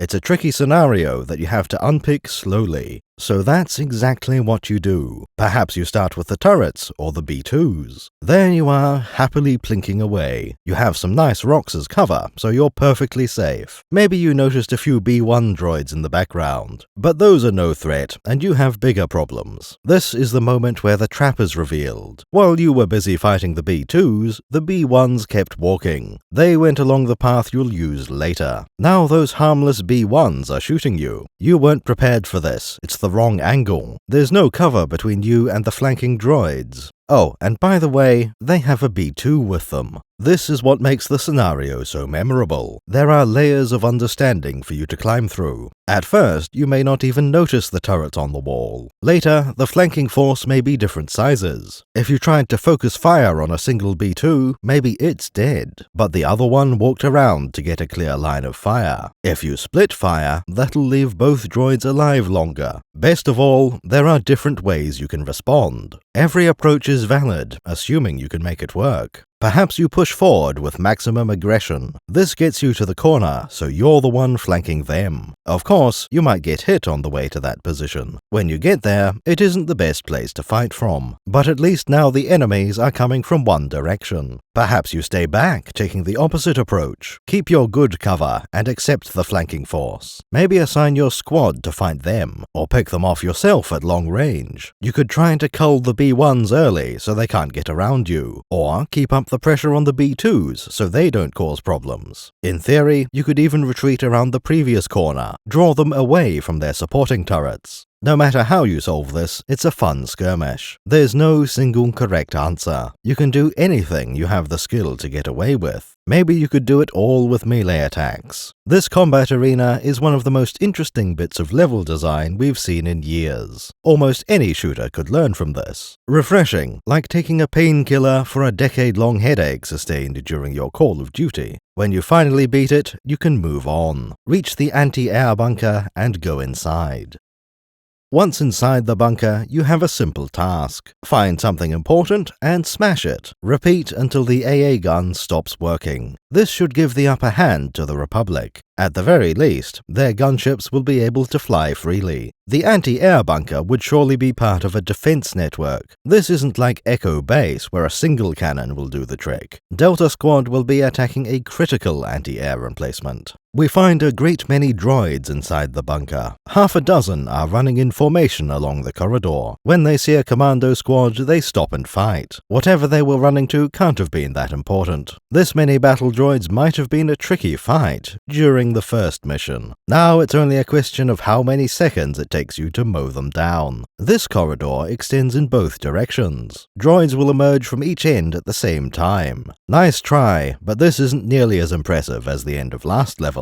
Pushing deeper into the bunker, we find a couple of B2 droids. Just one of these is worth 10 of the B1 battle droids. Once you clear them out, you happen to be in the right place. There's a massive loading mechanism running through the room. This is feeding the anti-air turret on top of the bunker. It's a very cool idea, and it introduces constant motion. Each unit of ammo takes about 5 seconds to move up by one position. But what kind of ammunition is it? The simplest answer would be physical shells. It's just an ordinary projectile weapon, so it fires huge bullets. However, this is Star Wars, and that would be remarkable. Much more likely, this is some kind of energy weapon. Therefore, it's very likely to be some form of blaster. Ammunition would come in 2 parts, blaster gas and energy. These canisters being loaded must have one or the other, potentially both at the same time. Notice the pipes running alongside the chain lift. Those would move one of the resources needed. The ammo hoist carries the remaining one. It's hard to make an educated guess on which is which. Surely it would be easier to connect both using pipes and wires. We know that in a blaster pistol, the battery dies first. You go through about 5 charge packs before refilling the gas. That makes it seem like the ammo feed would be carrying power cells. On the other hand, look at the size of those pipes. Even one might supply enough gas to operate the cannon. The balance wouldn't make sense if these are Tabana pipes. Therefore, the pipes have to be power conduits, which leaves the vertical conveyor to carry gas canisters. Either way, we're dealing with something truly gargantuan. Calling it an anti-air turret is misleading. A weapon this big is not like the quad laser aboard the Falcon. It's more like a capital ship's turbo laser. Rather than anti-air, this is nearly a planetary defense cannon, capable of shooting down acclimators in orbit. The Death Star had turrets this size, and they were not much use against fighters. Also, that ammo feed is running continuously. The turret must be constantly firing as well. Otherwise, the ammo belt would stay still intermittently. They really undersold the significance of this turret. All of which makes Delta's mission here more important. Brother Leandros, place the demolition charge. When you detonate this, it sets off a chain reaction, possibly going as far down as the magazine. This also destroys a door that had been closed until now. Battle droids come through, predictably. What's really worth highlighting here is the AI. Here we see Scorch wanting to change position. The direct route would put him in front of your rifle. Scorch can sense this, so he crouches down. That lets him pass under the line of fire. This is a tiny detail that makes a huge difference. For a start, it makes your squad less annoying. Nobody likes an escort mission. If your squad can stay out of the way, it's much easier to like them. Another benefit is that it makes them believable. Normal people prefer not to get shot and try to avoid it. That should take the form of going the long way around. Being 30 degrees below the gun barrel is not good enough, but at least it's something instead of just walking in front. Generally, the squad's AI is pretty good. Other games might cheat to accomplish this. Perhaps your allies are invisible, intangible. You can walk right through them, and enemies can't see them. This is obviously not ideal, but better than the alternative. We don't complain, because anything less would cause problems. Alex Vance is notable for not being annoying. Every other NPC in Half-Life 2 will get in your way. Alex doesn't block doorways, and doesn't get killed all the time. Delta Squad is like having 3 of her. Moderately effective in combat, decent at staying alive, but most of all, they are tangible. They really exist in the world, but they don't get in the way. One time, 07 caused a death by standing too close behind, preventing us from backing off into cover. That's the only time they caused any issues directly. The next room holds another interesting combat encounter. It seems to be a monitoring room, full of screens and holograms. There are no enemies inside worth mentioning. In the background, there happens to be a large window. This is the key to the whole scenario. Geonosian warriors will start flying in through the window, and they won't stop coming until you close the window. Your squad will imply this, so you aren't confused. There's a terminal right next to the window. It becomes obvious that you slice it to close the window. Well, that was fun, but it's all over now. Time to move on and visit the next room. As you head up the ramp, you discover a pair of super battle droids. Normally, these wouldn't be very hard to fight. Things are a little different in this case. You see, they have the high ground. That does make it harder to use grenades. Still, you are properly equipped for this fight. The sniper rifle will make short work of them. Now you can take the upper level for yourself. At the end of the corridor, we find another door. It has the typical options of breach or slice. On the other side, there is a pleasant surprise. Remember how there was a window downstairs? Well, this is getting out of hand. It was already a good design in the previous room. This version adds another dimension to the fight. Now there are 2 windows, with a terminal for each. This obviously creates a few possible solutions. You could try closing a window yourself. Maybe you want them all closed as fast as possible. Then you would assign 2 clones to the terminals. This would backfire if one of them dies. So perhaps you defend a single terminal to get that window closed. These are meaningfully different strategies. Once again, the encounter is very memorable. It stands out as one of the best in the whole campaign. Better still, it communicates very clearly. The open windows are the source of the enemies. They'll keep coming until you close the shutters. According to St. Jam, that's not entirely true. If you hold your ground,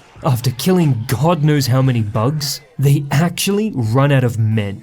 Good. You can just keep shooting bugs until they give up. That just makes it better, adding another solution. Even if they were truly infinite, it feels justified. These are open to the air of Geonosis. Every bug on the planet could swarm in here. We aren't dealing with teleportation or monster closets. The challenge is increased because of the second window. You'll also have to face a Geonosian elite, but it's a challenge that's within your abilities. After you clear clear this room, there's another ramp leading up. At last, you arrive at the anti-air cannon. It still seems to be cycling, even though you cut off the ammo. Perhaps that feed mechanism was for coolant or heat sinks. Whatever it's doing, the gun is still active. Time to change that, using explosives. This area makes for an interesting reversal. When sabotaging the feed, you were down below. A few droids were standing on this upper level. Now you're the ones above, with droids filing in below. Interesting quirk of vocabulary here. Sev mentions Confederacy droids. Confederacy droids. The Confederacy of Independent Systems is a valid term. Gunray and the other separatist leaders. However, it was only created a couple of hours ago. Dooku certainly hasn't announced it yet. The movies only ever call them separatist. There's no way the clones would use this term on Geonosis. That may have been a generic voice line from later on. Confederacy might be used as early as a few days later, but here it's completely out of place. Now you have direct access to the cannon. It will only survive a few seconds more. Your advisor tells you to find a way out. It's time to resume your main objective, get to the core ship.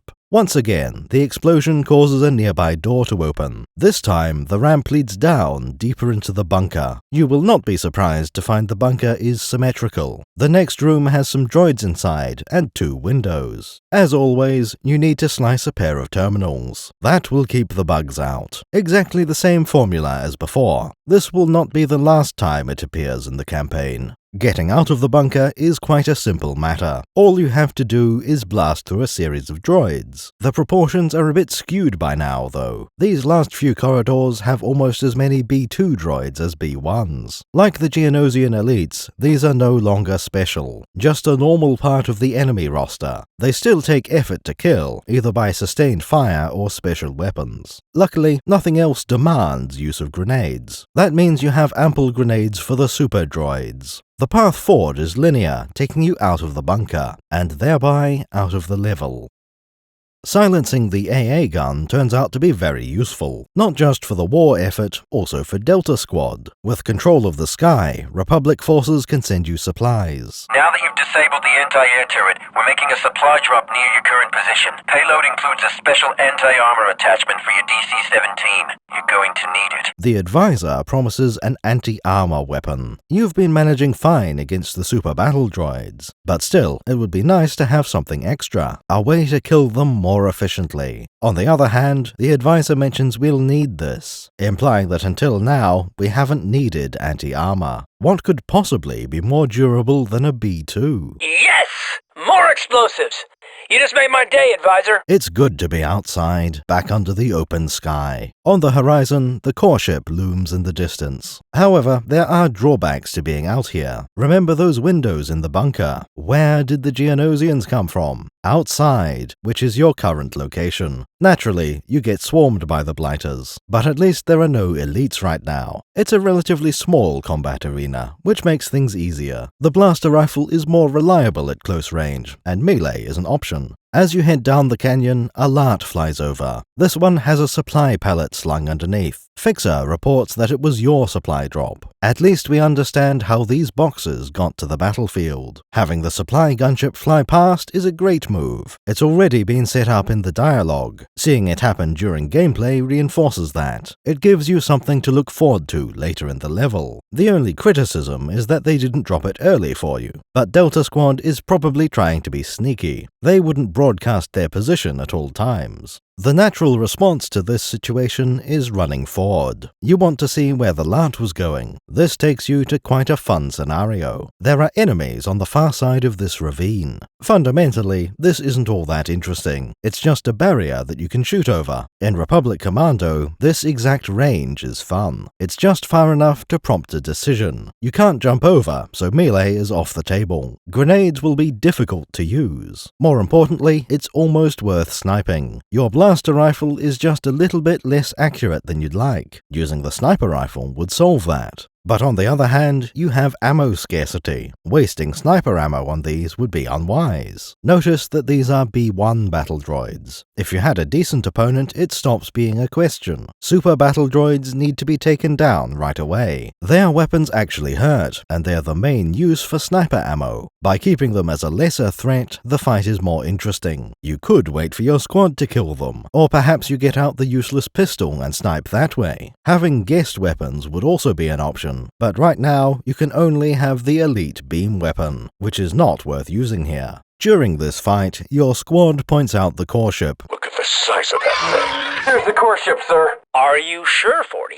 Maybe there's another one around the corner. It would be easy to miss, precisely because of the size. Core ships are so large, they become part of the horizon, a feature of the landscape, like the canyon walls. This conversation also shows how Delta communicates. Scorch refers to Fixer as 40. Are you sure, 40? Officially and over the radio, this would be 40. But your immediate objective is to rendezvous with Delta 40. That makes for better clarity when the signal is weak. While standing next to each other, 40 is just fine. Combat and chatting over, it's time to move on. Once again, it's a case of following the canyon. On the far side of a hill, we find another wreck. This LART should be a familiar sight by now. Just like before, the ball turret still works. That makes a huge difference for the upcoming fight. Geonosians and B2s are no problem. In fact, this part is all about using the turret. This gunship turret is still functional. We could use it against those droids. Trying to lure the enemies into range of the turret. Of course, that sort of thing can get you wounded. Maybe it's better to just kill them yourself. No matter how useful that turret was, you can't take it with you. Moving on, the next canyon has more traffic. 2 Geonosian starfighters fly past in front of you. The second one crashes into a rock wall and explodes. A moment later, we discover a LART in pursuit. That's odd given their technical specifications. The Geonosian Nantex class is quite a fast ship, at a normalized speed, twice as fast as the LART. Otherwise, it should be over 30 times faster. No matter how fast your ship is, it's hard to outrun a blaster bolt. Perhaps the Geonosians are trying to hide in the canyons. Going straight up, they could easily get away from the LART, but it's possible the missiles or laser cannons would catch them. They're taking cover in this terrain, hoping to lose the LART. Taking out that AA gun really has changed things. It makes no difference to you, though. Delta Squad just needs to reach that core ship. Just ahead, you find another crashed LART. Behind it, there's a large door in the face of that cliff. In between, you have super battle droids. Unlike the last one, this wreck has no balls. There is a different kind of turret, though. This one is a repeating blaster emplacement, much like the E-Web that will later be used by the Empire. In Earth terms, this is a heavy machine gun with tripod. You will want someone manning this turret. There will be plenty of droid reinforcements on the way. The situation here is a little strange. This was the LART carrying our supply drop. That explains the ammo pallet next to the wreck. But this blaster tripod was already set up. That implies there were clones active after the crash. They would have set up this blaster to hold off the droids. However, there are no clone bodies. That would mean they weren't killed by droids. Geonosians are the ones who got them. Like during the first mission, they flew away with the bodies. None of which changes the matter at hand. You have just fought off a bunch of battle droids. Now you can access the supply pallet. The most important thing on there was your anti-armor attachment. They probably sent down a set for the whole squad. As we mentioned, it's slightly odd for the Republic to hold these back. Then again, it's a lot of extra weight. Delta Squad had been prepared for assassination. In theory, they should have no need of extra explosives. Claiming this weapon was your only other objective. Now you're left with the main goal, that core ship. It's in the same direction those droids were coming from, the door in the side of the cliff. Naturally, you walk up to it and the door opens automatically. Turns out to be a tunnel through the rock. At the far end is another door, which stays closed. It's protected by an energy shield, and there's no terminal here. The entire path was a red herring, a fun bit of misdirection and security that works. If the droids were completely incompetent, it'd be no fun to fight them. What might concern you at this point is the alternative route. There was no obvious fork in the road, nothing to indicate that you were choosing the quick and easy path. Fortunately, there is no need for extensive backtracking. As you emerge from the tunnel, a rock wall catches your eye. This looks like a reasonably small obstacle, the sort of thing you could get past if only you had a demo man. Well, this squad has 4 of them.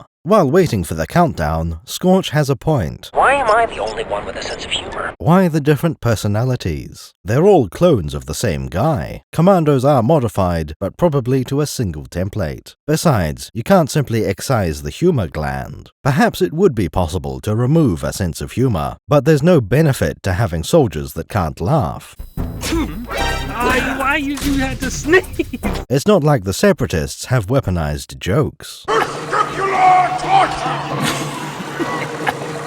There's also a reason you'd want to avoid doing this. It would come with side effects that aren't worthwhile. You'd have to rip out a lot of cognition to stop jokes being funny. Even the Gungans have a sense of humor. Remember, a selling point of the clones is that they can think creatively. They need to be able to reframe situations in an unexpected way. That's how you create an ambush or spot a tactical opportunity. It's also exactly how you craft a joke. Every clone trooper must have a sense of humor. We need to detonate the rocks to get through. And I'm not just saying that because I love to blow stuff up. Yes, you are. Ah, but what kind of humor do they like? For the rank-and-file clone trooper, it'll be one thing. Hey, I got a joke. Oh, let's hear it.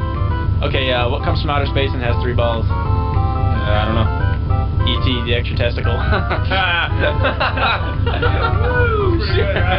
Clone officers might have a slightly different one. They have different experiences. They were trained separately, which is exactly what happened to the Commandos. Scorch isn't the only one with a sense of humor. He's the only one who likes demo man jokes. Speaking of explosives, we were dealing with some rocks. The boulders are destroyed, revealing a new path. You will not be surprised to find that we're in for more fighting. Those battle droids will certainly have heard this. On the far side, we find a reasonably standard arena. It's full of droids and plenty of cover. There is a door visible on the back wall of the arena. As you move inside, you'll discover a second shielded one. These doors must be the way to the core ship. Combat goes exactly as you might expect. You move in and destroy the enemy droids. Reinforcements arrive through one of the doors. It's all very familiar at this point. Nothing could possibly surprise you. Wait a minute, what's this in the doorway? It's quite a bit larger than a B2 droid. This is the first new enemy we've seen for a while. They will return throughout the whole campaign, but they are used sparingly, unlike most others. This will never become a standard enemy like the B2 has. 07 identifies it as a spider droid. That's a good name for this design of droid. Separatists are known to use multiple spider droids in their army. Earlier in the game, we saw homing spider droids. These are giant artillery walkers. They look very similar to the movie version, but they don't appear after the start of Geonosis. The other type is the dwarf spider droid. You will be astonished to hear that these are smaller, 2 meters tall instead of 10, about the same height as a clone trooper or battle droid. Dwarf spider droids are all head and legs, kind of like their larger relatives, come to think of it. A spherical body and 4 large legs. Now, all of this is worth mentioning for context. The Republic Commando version is different. It doesn't match either model of spider droid. Clearly, this is a third type of spider, somewhere between the dwarf and homing spider droids. Before we start looking at the design, let's ask the clone advisor. He explains that it comes from the Commerce Guild. You're looking at a dwarf spider droid,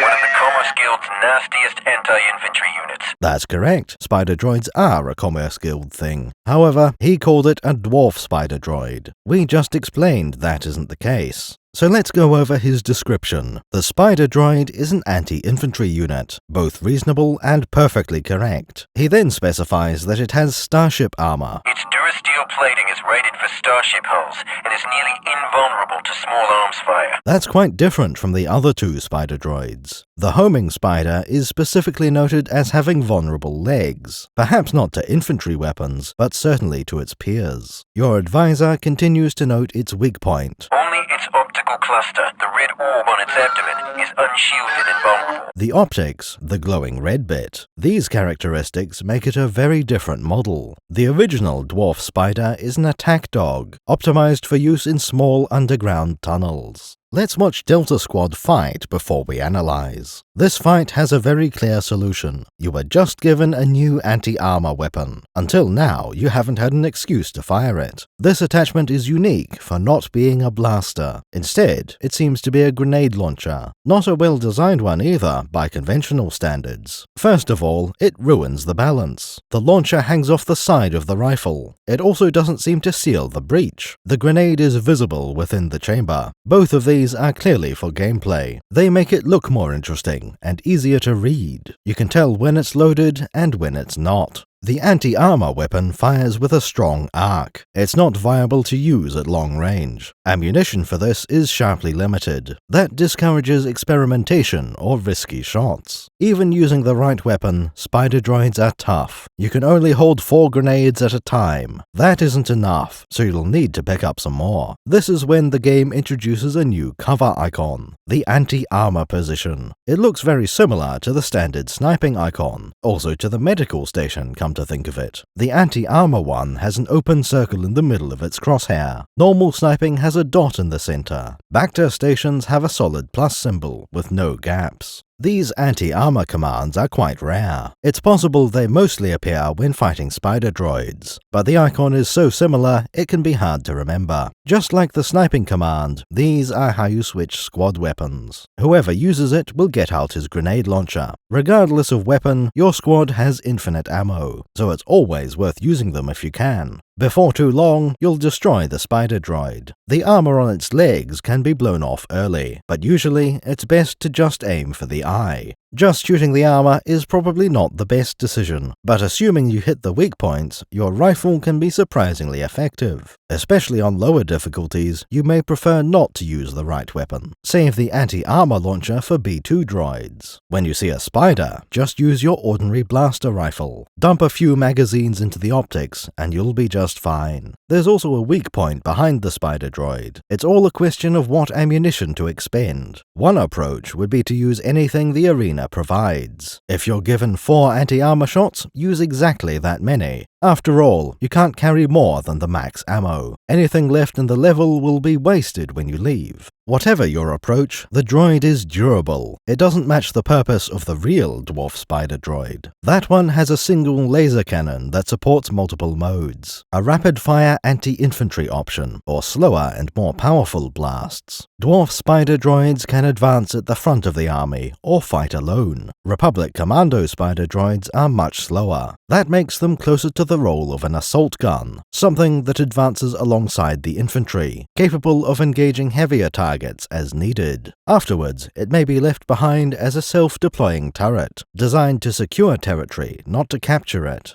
Anyway, the assault spider droid is now dead. The door it came from appears to lead the wrong way. This way looks to be shielded as well, sir. Alright, squad, back out again. We want the other door, the one facing the core ship. Slight problem, it's shielded, just like the previous one. There is only one significant difference between them. One was deep inside a tunnel. This one is out in the open, exposed to the air. That changes the options available to us. Delta Squad can't breach the door on their own, but out in the open like this, they aren't alone. Clone Advisor 1 has ordered some air support. There's a brief moment of banter while you wait. Sev has an impolite comment for the LART pilot. You're late to the party, pilot. As we expected, air support will be limited. You can't just ask for a gunship to solve all your problems. You should be happy I got here at all. It's a nightmare out there. The pilot called the airborne battle a nightmare. That's after we took out the anti-air turret. Given all the LART wreckage we've seen, that's accurate. It also implies that clones can dream and have bad ones. Within seconds, the gunship swoops down in front of the door. We are repeatedly warned to stand clear of the door. Oddly, the gunship pilot calls this a firing run, but that's not what's going on here. There's no run. He isn't diving to strafe the target on his way past. The LART hovers in place to open fire. You boys are gonna want to stand back! Interesting choice of weapons, a volley from the missile launcher. Perhaps the target was ray shielded. There's no visible damage to the door, so it's possible the shield was drained. It will be a while before the shield activates again. Whatever the reason, your path is now open. Time to move on, into that core ship.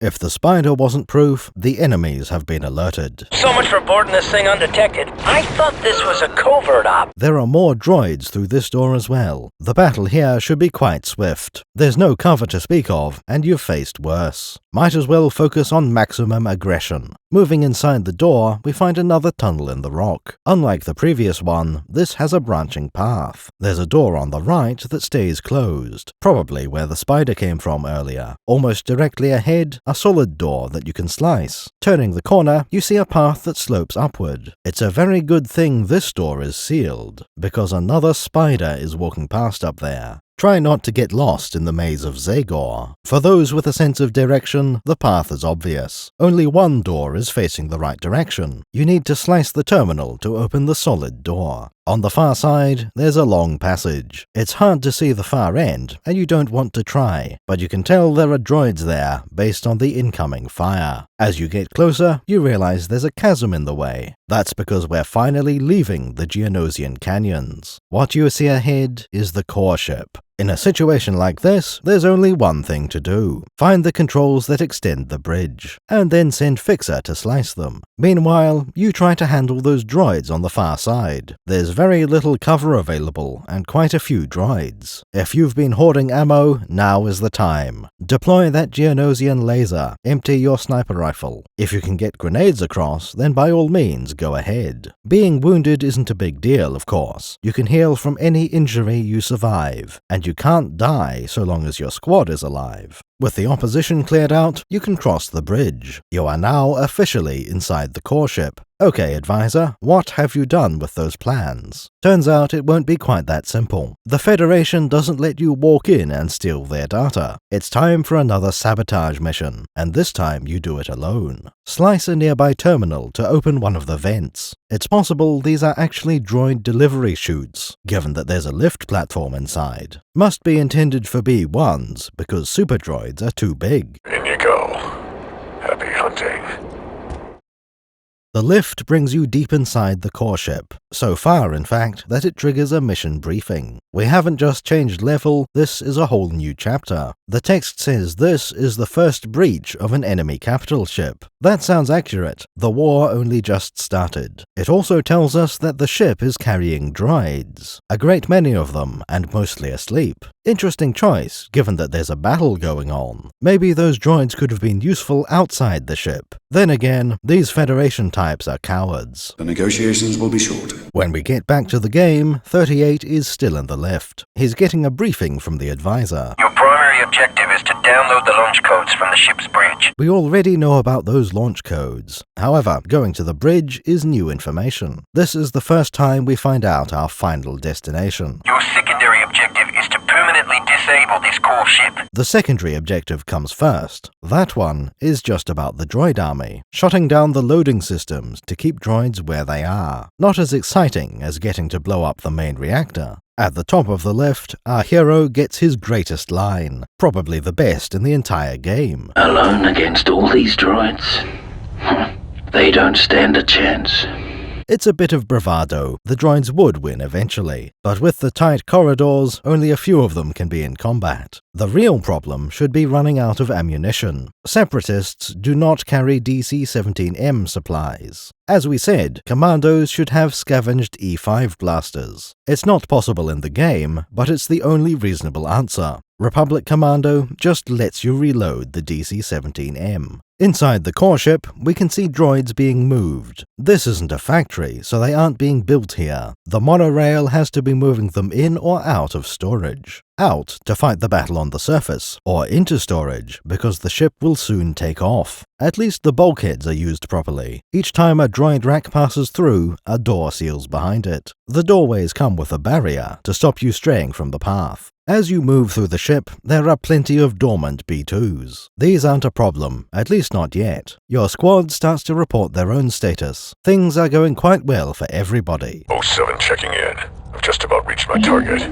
No droids so far. However, this is the point where things take a turn for the worse. You encounter a sentry turret on the ceiling. Not a big deal, but it makes a lot of noise. As you look into the next room, you find a B2 already active. You won't escape this firefight. This encounter does serve a purpose. You need to pass through the droid storage racks. If they're all occupied, there was no stealthy answer. Continuing on your way, Sev has nearly finished. I've infiltrated the repulsor lift control room. He's about to sabotage the repulsor lifts. That's a big deal, because the core ship is heavy. Without repulsors, there's no chance it'll get off the ground. In fact, those repulsor lifts are essential. Without them, the landing legs won't be strong enough. The ship will collapse about an hour from now. 07 could not have chosen a more critical system. 4-0 reporting.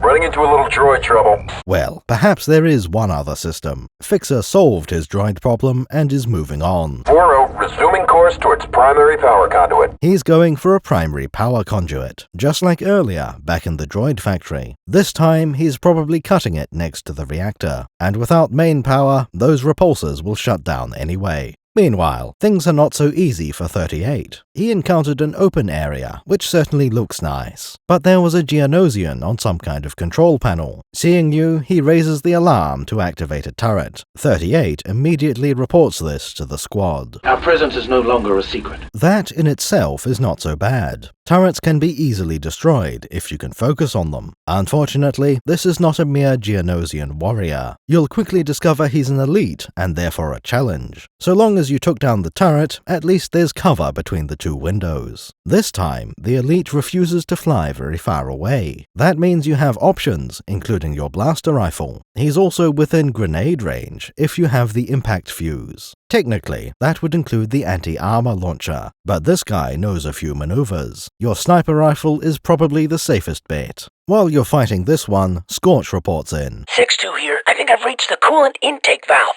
This reveals that he's going after the coolant systems, though his first message is a false alarm. What he thought was a coolant valve is just an exhaust port. No, wait. It's an exhaust port. We see what you did there, game. Very subtle. Fixer reprimands the demo man for useless chatter. Figure out if it really is the coolant intake valve. Then, and only then, should you radio in a report. 6-2, could you can the chatter until you've got something useful to say? Especially since the core ship is now on alert. The rest of the squad might be in combat right now. Best not to distract them or block an important signal. Scorch does eventually find his coolant intake valve. I finally located the coolant intake valve. Fixer is slicing into the main power conduit. As we know, Sev already hacked the repulsors. That means the only one who isn't finished is our hero. After defeating the elite, he moves to a ventilation shaft. This, apparently, is the way forward. He had already planted a demo charge on the grating. Now it's time to finish arming it and blow the grate off. That gets him into the duct, which for some reason includes a lift. Riding this lift is not as relaxing as the previous one. On the way up, there are Geonosians flying all over the place. Not what you want to be dealing with on a fixed track like this. Thankfully, the lift shaft closes up again. At the very top, you find a B-1 droid manning a console. This must be the control room 38 was looking for. He reports this as the loading block control room. I'm in the loading block control room. Perhaps that's what a rack of droids is called. The advisor responds that he's uploading a digital warhead. I'm uploading an anti-protocol worm that will completely disable their loading operations. Find a terminal and slice it in. This clarifies that the droids are being loaded onto the ship. If the Republic captures the planet, it would be a loss for the Confederacy. They want to evacuate the droid army to use it elsewhere. It seems this is what Delta Lead is here for. The other members of the squad crippled this core ship, but until we get the launch codes, all the others are preparing to leave. This anti-protocol worm must affect all the core ships. It'll completely disable the loading operations. That way it limits the army size that can be extracted. Uploading this worm has rather explosive results. Super battle droids are flung across the room. Presumably, the same thing is happening all over the ship. I think I hit a nerve. That went quite well, all things considered. Now it's time to head up to the bridge. We need to download a copy of Newt Gunray's anime collection. There's a convenient hole in the wall nearby, leading to yet another lift. At the top of this one, we find more broken B2s. Excellent, that's more convenient than fighting. Still, it's unsettling to have things exploding around you. Moving through the ship, you pass another rack of super battle droids. These are hit by a power surge and overload, falling to the floor. Looks like we have nothing to worry about. Pressing on, the squad is starting to report problems. Running into a bit of trouble here. We're under attack, sir. We've got a droid situation, boss. Apparently, they're meeting resistance. Oh, and there appears to be an active B2 in our way. Clearly, the sabotage has been noticed. We'll be facing slightly more droids, that's all. After defeating the lone B2, we come to another rack. This one is also hit by a power surge, like the last one. In this case, one of the droids isn't affected. It wakes up to attack you while its brothers fall over. These are most dangerous in large numbers. A single droid isn't too threatening, no matter the model. You could simply walk up and stab it with your vibroblade. Delta Squad is having quite an effect on the ship. The way forward is blocked by a droid storage rack. It's not worth trying to climb through that mess. Might as well just deploy the explosives. Sometimes the destruction will work in your favor. There's another droid rack ahead, droids mostly overloaded. The last one is a bit concerning, but if you can sneak past, that's great. As you make it round the corner, you prepare for a fight. There's clearly a super battle droid waiting for you, but as you get close, a droid rack falls from above. The battle droid is crushed, and your path is clear. It's time to get to the bridge and finish this. As usual, 38 finds a vent with a lift in it. Perhaps these are Jeffrey's tubes for maintenance droids. At the top of this one, there are battle droids running past, possibly responding to one of the other deltas. When they disappear, you're free to sneak out yourself. This part of the ship is a little different. There's a monorail overhead, but it doesn't carry B2 racks. The cargo is something larger, more boxy. There will be light droid resistance as you carry on. This particular level has a lot of short dead ends to its architecture. That's not exactly a bad way to design your maps. It stops the game from being entirely linear. You can explore a little, trying to find extra ammo, but there is a single right way to go. Keeping the wrong path short prevents this from becoming a maze. In the distance, you see another clone trooper. This one will turn out to be 07. As you approach, 3 destroyers roll past. Sev has an unusual idea to fight these droids. He tackles the last one, knocking it to the ground. The droid is unable to roll, or even to stand up. 07 shoots it a couple of times. Then, to make sure, he gives it a quick jab with his vibroblade. This tackle is a great idea. The droids have no way to counter it. It's just that usually, nobody has the chance. You need to be in the right place at the right time. We should also note those droidicas were rolling a bit slowly. The downside, of course, is that he only got one. There were 2 other destroyers in the convoy. They wheel around and come back to fight. Before the deltas can react, they have unfolded. That means the shield generators are active. It's nice to see a very different enemy introduced. The B2 and medium spider are durable. They have heavy armor and take a long time to wear down. Droidicas are something else entirely. The shield is what makes them hard to kill. Once the shield is down, you won't have a problem. Those droidicas were the real threat. After taking them out, you can casually meander through the corridors. There are only B1s to fight at the moment, at least until you spot something at the far end. More droidicas, but they aren't firing at you. What other targets could they possibly be fighting? Just then, Fixer and Scorch report in. They mention being under attack, pinned down. Probably just a coincidence. Maybe you can look for them a bit later. Right now, there are droids in front of you. Kill them first. Worry about your squad later.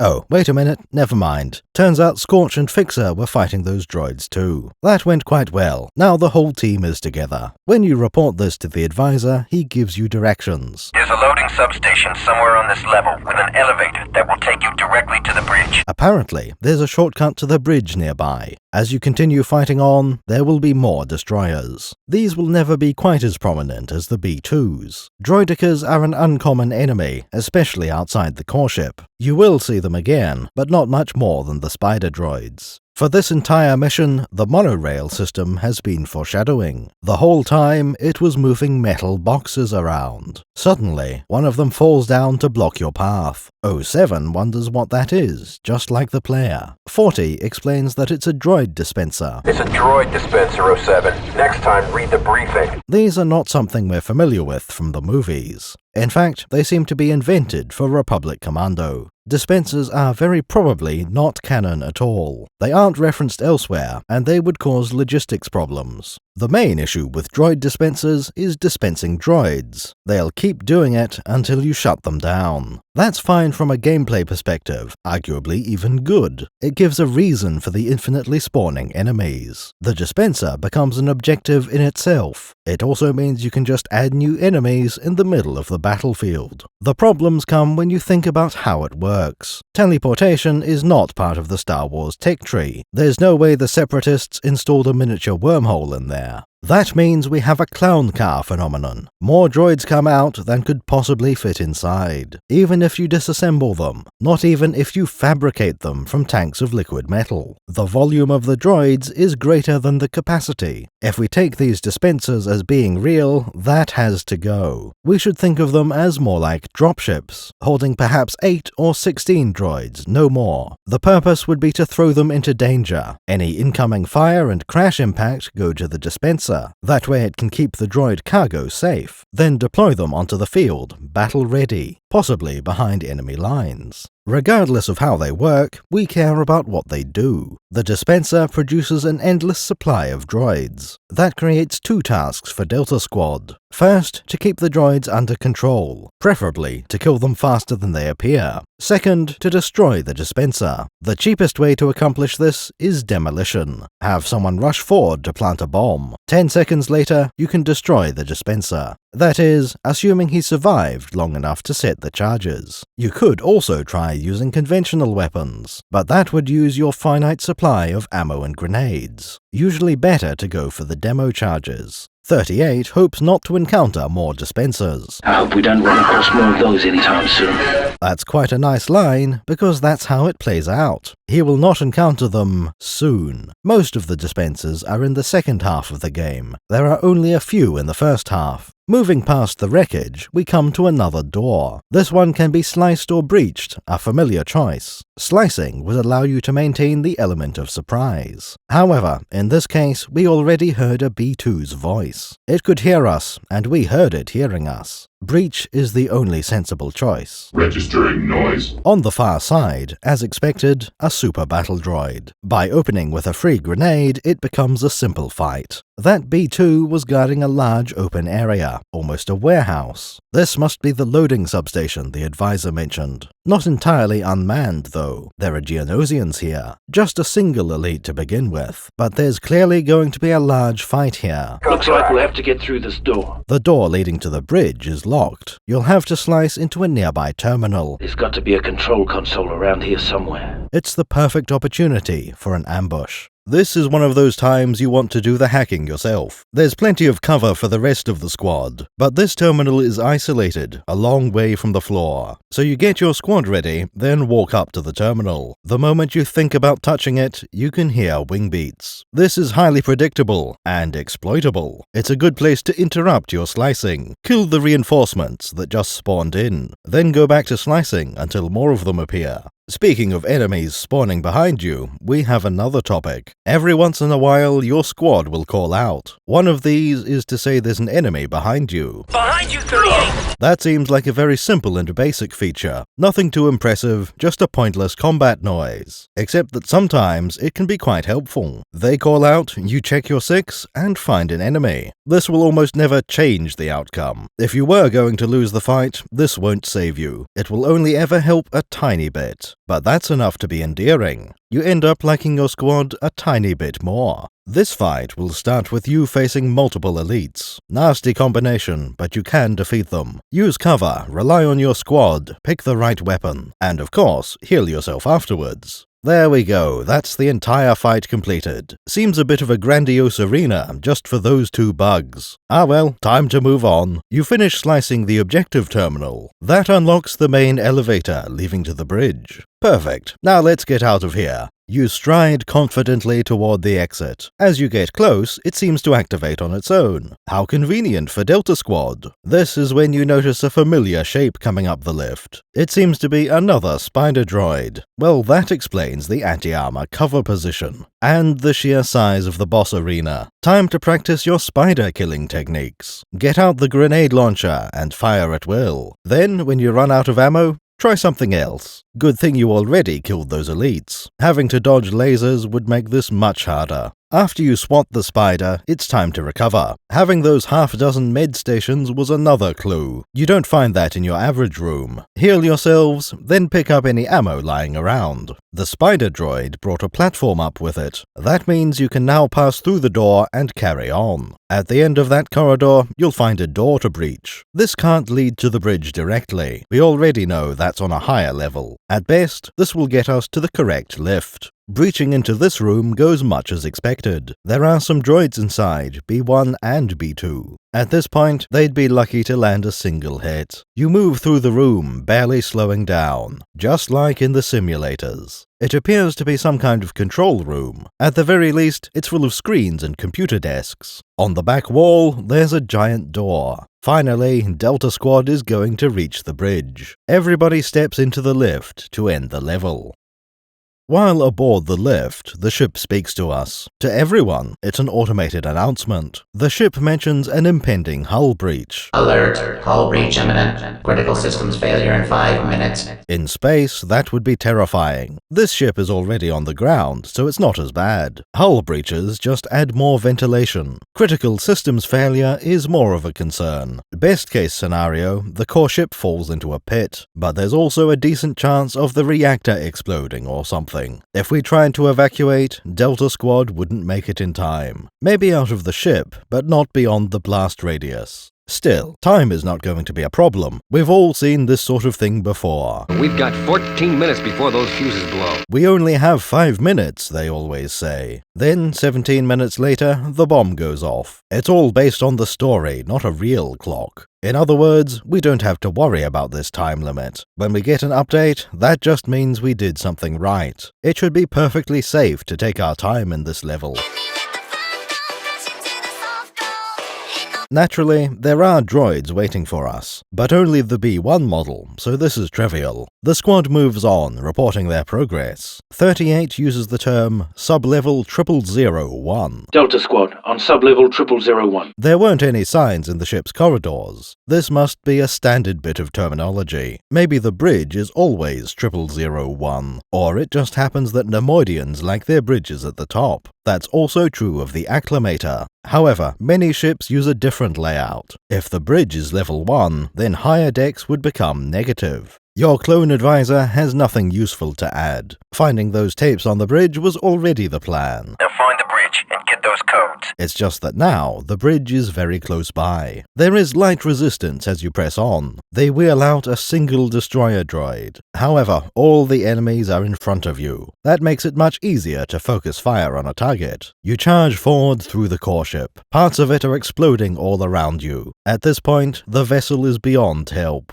The Separatists are throwing everything they have at you. Nothing is particularly effective. A pair of droidekers, you have the ordnance needed to melt them down. Okay, what about some super battle droids? Again, easily shredded into oblivion. Nothing can even slow you down anymore. Well, okay, blast doors will take some time. Just over 10 seconds, because you need to walk over there. It wouldn't be any faster with a lightsaber bayonet. Of course, you'd never find a clone with a lightsaber.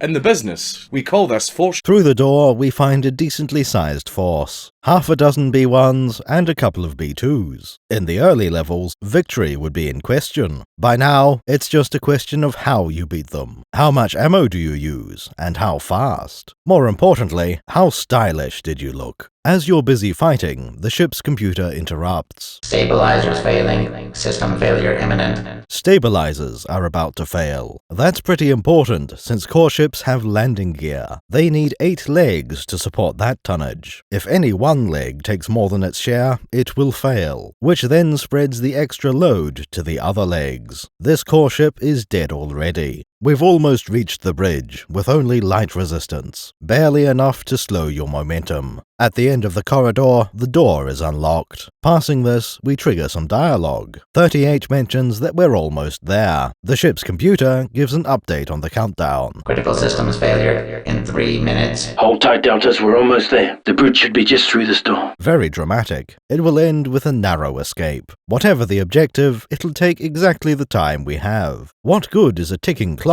if you finish with hours to spare? Delta Squad is currently in the antechamber. Lying around the room are suspiciously placed ammo supplies. There's even a medical station on the wall. It's the last chance to get ready and save your game. As soon as you're ready, there's a door to open. Slice or blast it at your discretion. This opens onto the bridge, which is naturally full of droids. Also a few turrets on the ceiling. These should be your top priority. The bridge crew droids aren't a serious threat. On the left as you walk in, you can find the helm. This is not important, and you probably shouldn't look at it, but it does match the bridge from the Phantom Menace. You can also see acclimators out the bridge windows. What you really want is on the right. Everything significant is on that side. The droids, medical stations, and the objective. As you move over to it, you notice the timer says 1 minute. That's a bit more than the 10 seconds it usually takes. Also unfortunate because of the other countdown. This ship will explode in 2 minutes. Critical systems failure in 2 minutes. There's only one solution to this. Just hack the terminal and fight off the droids. How you go about this can vary somewhat, but in this level, your strategies are rather restricted. Anything involving patience is off the table. You can't kill everything first and slice later. Going fully offensive is quite risky. There are plenty of places on the bridge to stand, but very often these expose you to enemy fire. Sometimes, the best approach is the most obvious. They don't stand a chance.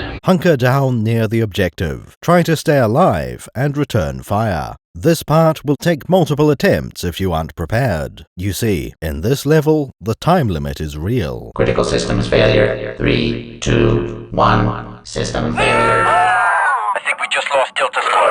From the moment you start the level, you have 5 minutes to finish it. This is a surprise because we're used to narrative timers, ones where the countdown only advances after certain events. When they use real time, it's normally displayed. You get a timer in your HUD showing the exact seconds remaining. Having no visible timer implies we're on narrative time. Which is fine, there's nothing wrong with that. An accurate timer would be strange in-universe. The Commando Squad can't trust the ship's computer. They don't know they have exactly 5 minutes, so there's no reason to add a countdown timer. The issue is with the gameplay consequences. Remember that antechamber outside the bridge? If you made a quick save then, that's where you'll be returned to. That seems like a sensible choice, and for most of the game it is. But this mission comes with a trap. Suppose you died during the bridge fight. The first time, perhaps you get here with 1 minute on the clock, but the objective takes 1 minute to slice. You are not going to succeed on this attempt. When you die, it takes you back to your last save, which is outside the bridge with 1 minute remaining. There's no way to recover, you'll have to restart the entire level. That's okay, it's only 5 minutes long, so you play through again and get there with more time remaining. Here's the question, is that good enough?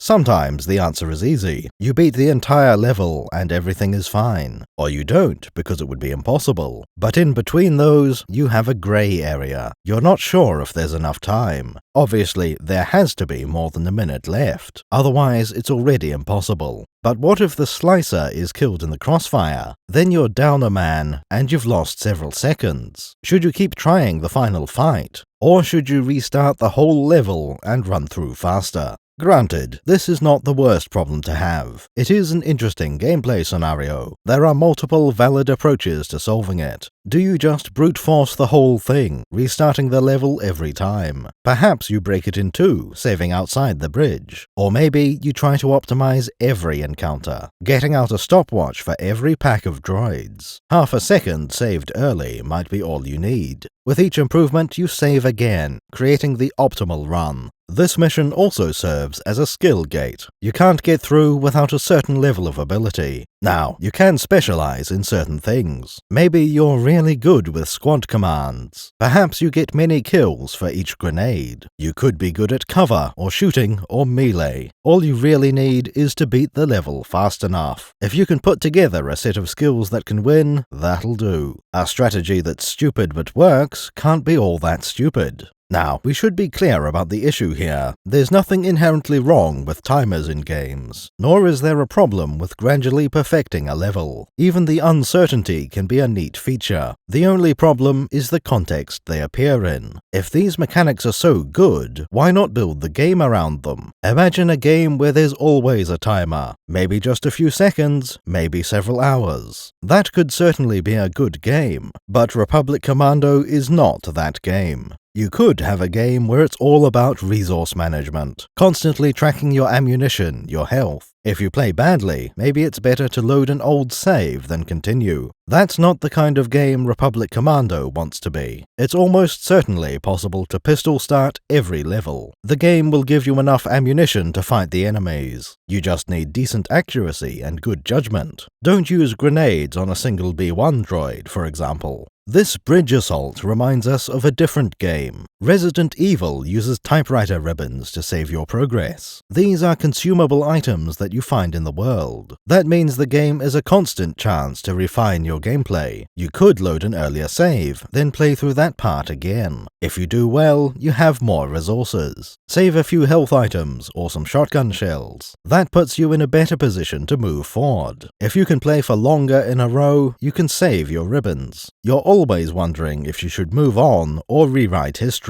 Do an earlier section again, better this time. That even applies when you're dealing with a time limit. It really is a fun concept to build your gameplay around. But Republic Commando is not Resident Evil. This level is different from all the others. It has strategies that are unique to it. Lessons you learn from this don't apply later on. There is something to be said for gameplay variety, but if this was a good idea, it should have been used more, and if it wasn't a good idea, it should have been replaced. On the bright side, it's interesting to think about. Gives you ideas about a different game that never was. Star Wars survival horror, or just a Republic Commando with different design. Anyway, back to the bridge battle. The way it plays out is fairly simple. First, get someone on that terminal. Make sure the rest of the squad gets into cover. If you're low on ammo, perhaps go scavenging. After that, all you need to do is hold off a horde of enemies. Droidicas and super battle droids mostly, emerging from opposite ends of the bridge. If you're lucky, you won't need to face any spider droids. Got the code. Well done, Deltas. Now get yourselves out of there. Once you have those plans, there's nothing left here. A new door opens, leading to your exit point. 38 reports back to the clone advisor. That's when the gunship pilot speaks up. Advance to the aft docking ring. He's now on the way to pick you up. Rendezvous point is the aft docking ring. That's a great idea. The bridge is on a tower. It's exposed enough for ships to dock there. Indeed, if we examine the cross-sections, there is a docking ring. It's just a few levels down, unlike what the game shows. Very sensible writing to get the squad out this way. With a certain amount of luck and skill, you make it off the bridge. You can still die here if you dawdle too long. There is only a limited amount of lenience to the countdown. As you rush off the bridge, the ship continues falling apart. Your advisor has placed a waypoint in a dead-end corridor. Ever consider it, the gunship pilot warns you. Stand back! This door is about to explode inwards. The docking ring melts away, revealing the outside air. That gunship rises to hover nearby. Acclimators are visible in the distance. At last, your work here is finished. Scorch is looking forward to seeing the prosecutor. It'll be good to get back home to the prosecutor. That must be the acclimator that Delta Squad was assigned to. All that remains is getting aboard the LART. Wait a minute, how are they going to do that? There's quite a gap, and the gunship has wings. Perhaps they climb onto the wing. Maybe the advisor throws a rope to each of them. It could be time for a running jump. Then again, these are commandos. Is it possible that they fly now? Getting aboard the gunship marks the end of the area. It's time to get off Geonosis forever. The campaign will continue, but in a different environment. To finish this, we can't put it better than the game itself. While the Jedi above ground take the glory, a small squad of soldiers leaves Geonosis, knowing that they accomplished their mission, with courage, with precision, and with excellence. And that is all they need. You have unlocked extras content. With that, we have finished Republic Commando, or rather, the part set on Geonosis. The campaign goes through 3 distinct environments, technically 4 if you count Camino. We'll be back to cover the next location. Since this is not the end, we won't give all our conclusions yet. That wouldn't be fair to Republic Commando. Geonosis is by far the weakest part of the game, partially because it has to spend time being a tutorial. But even accounting for that, Geonosis was inferior. It's missing a lot of mechanics and enemy variety. If there's one thing to praise in particular, it would be the squad. We mentioned that their AI was not bad. It's hard to overstate how strong a compliment that is. You play the entire game with 3 companions. All of them have the potential to get in your way. In any other game, they would do that. Yet when it comes to Delta Squad, they just don't. That's a big deal. It should be recognized. If solving that was so easy, other games could do it. Your allies refuse to be as irksome as they could be. Republic Commando could have gone in many directions. A dozen different games could have been made, with different mechanics. Plenty of different stories could be told, all of them with potential to be fun. In a better world, we could play all of those too. There could have been a sequel to this game, or a whole series. Back in reality, we got Republic Commando. It is not our favorite Star Wars game, but it is enjoyable and entirely worth playing. Thank you for watching our first Republic Commando video. We'll be back later to cover the remaining parts.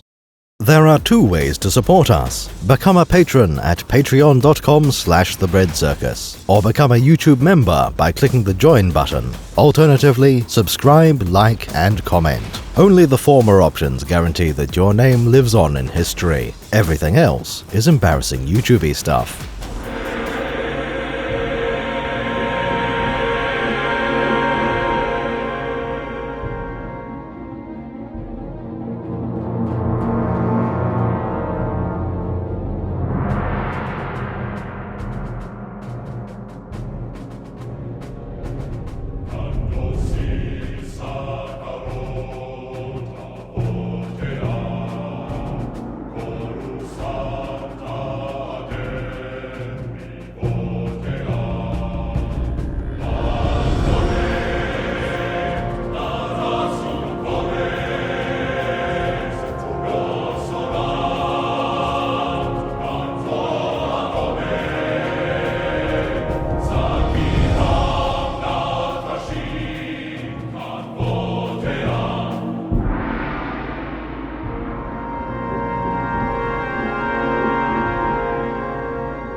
What, you think you're some kind of Jedi waving your hand around like that?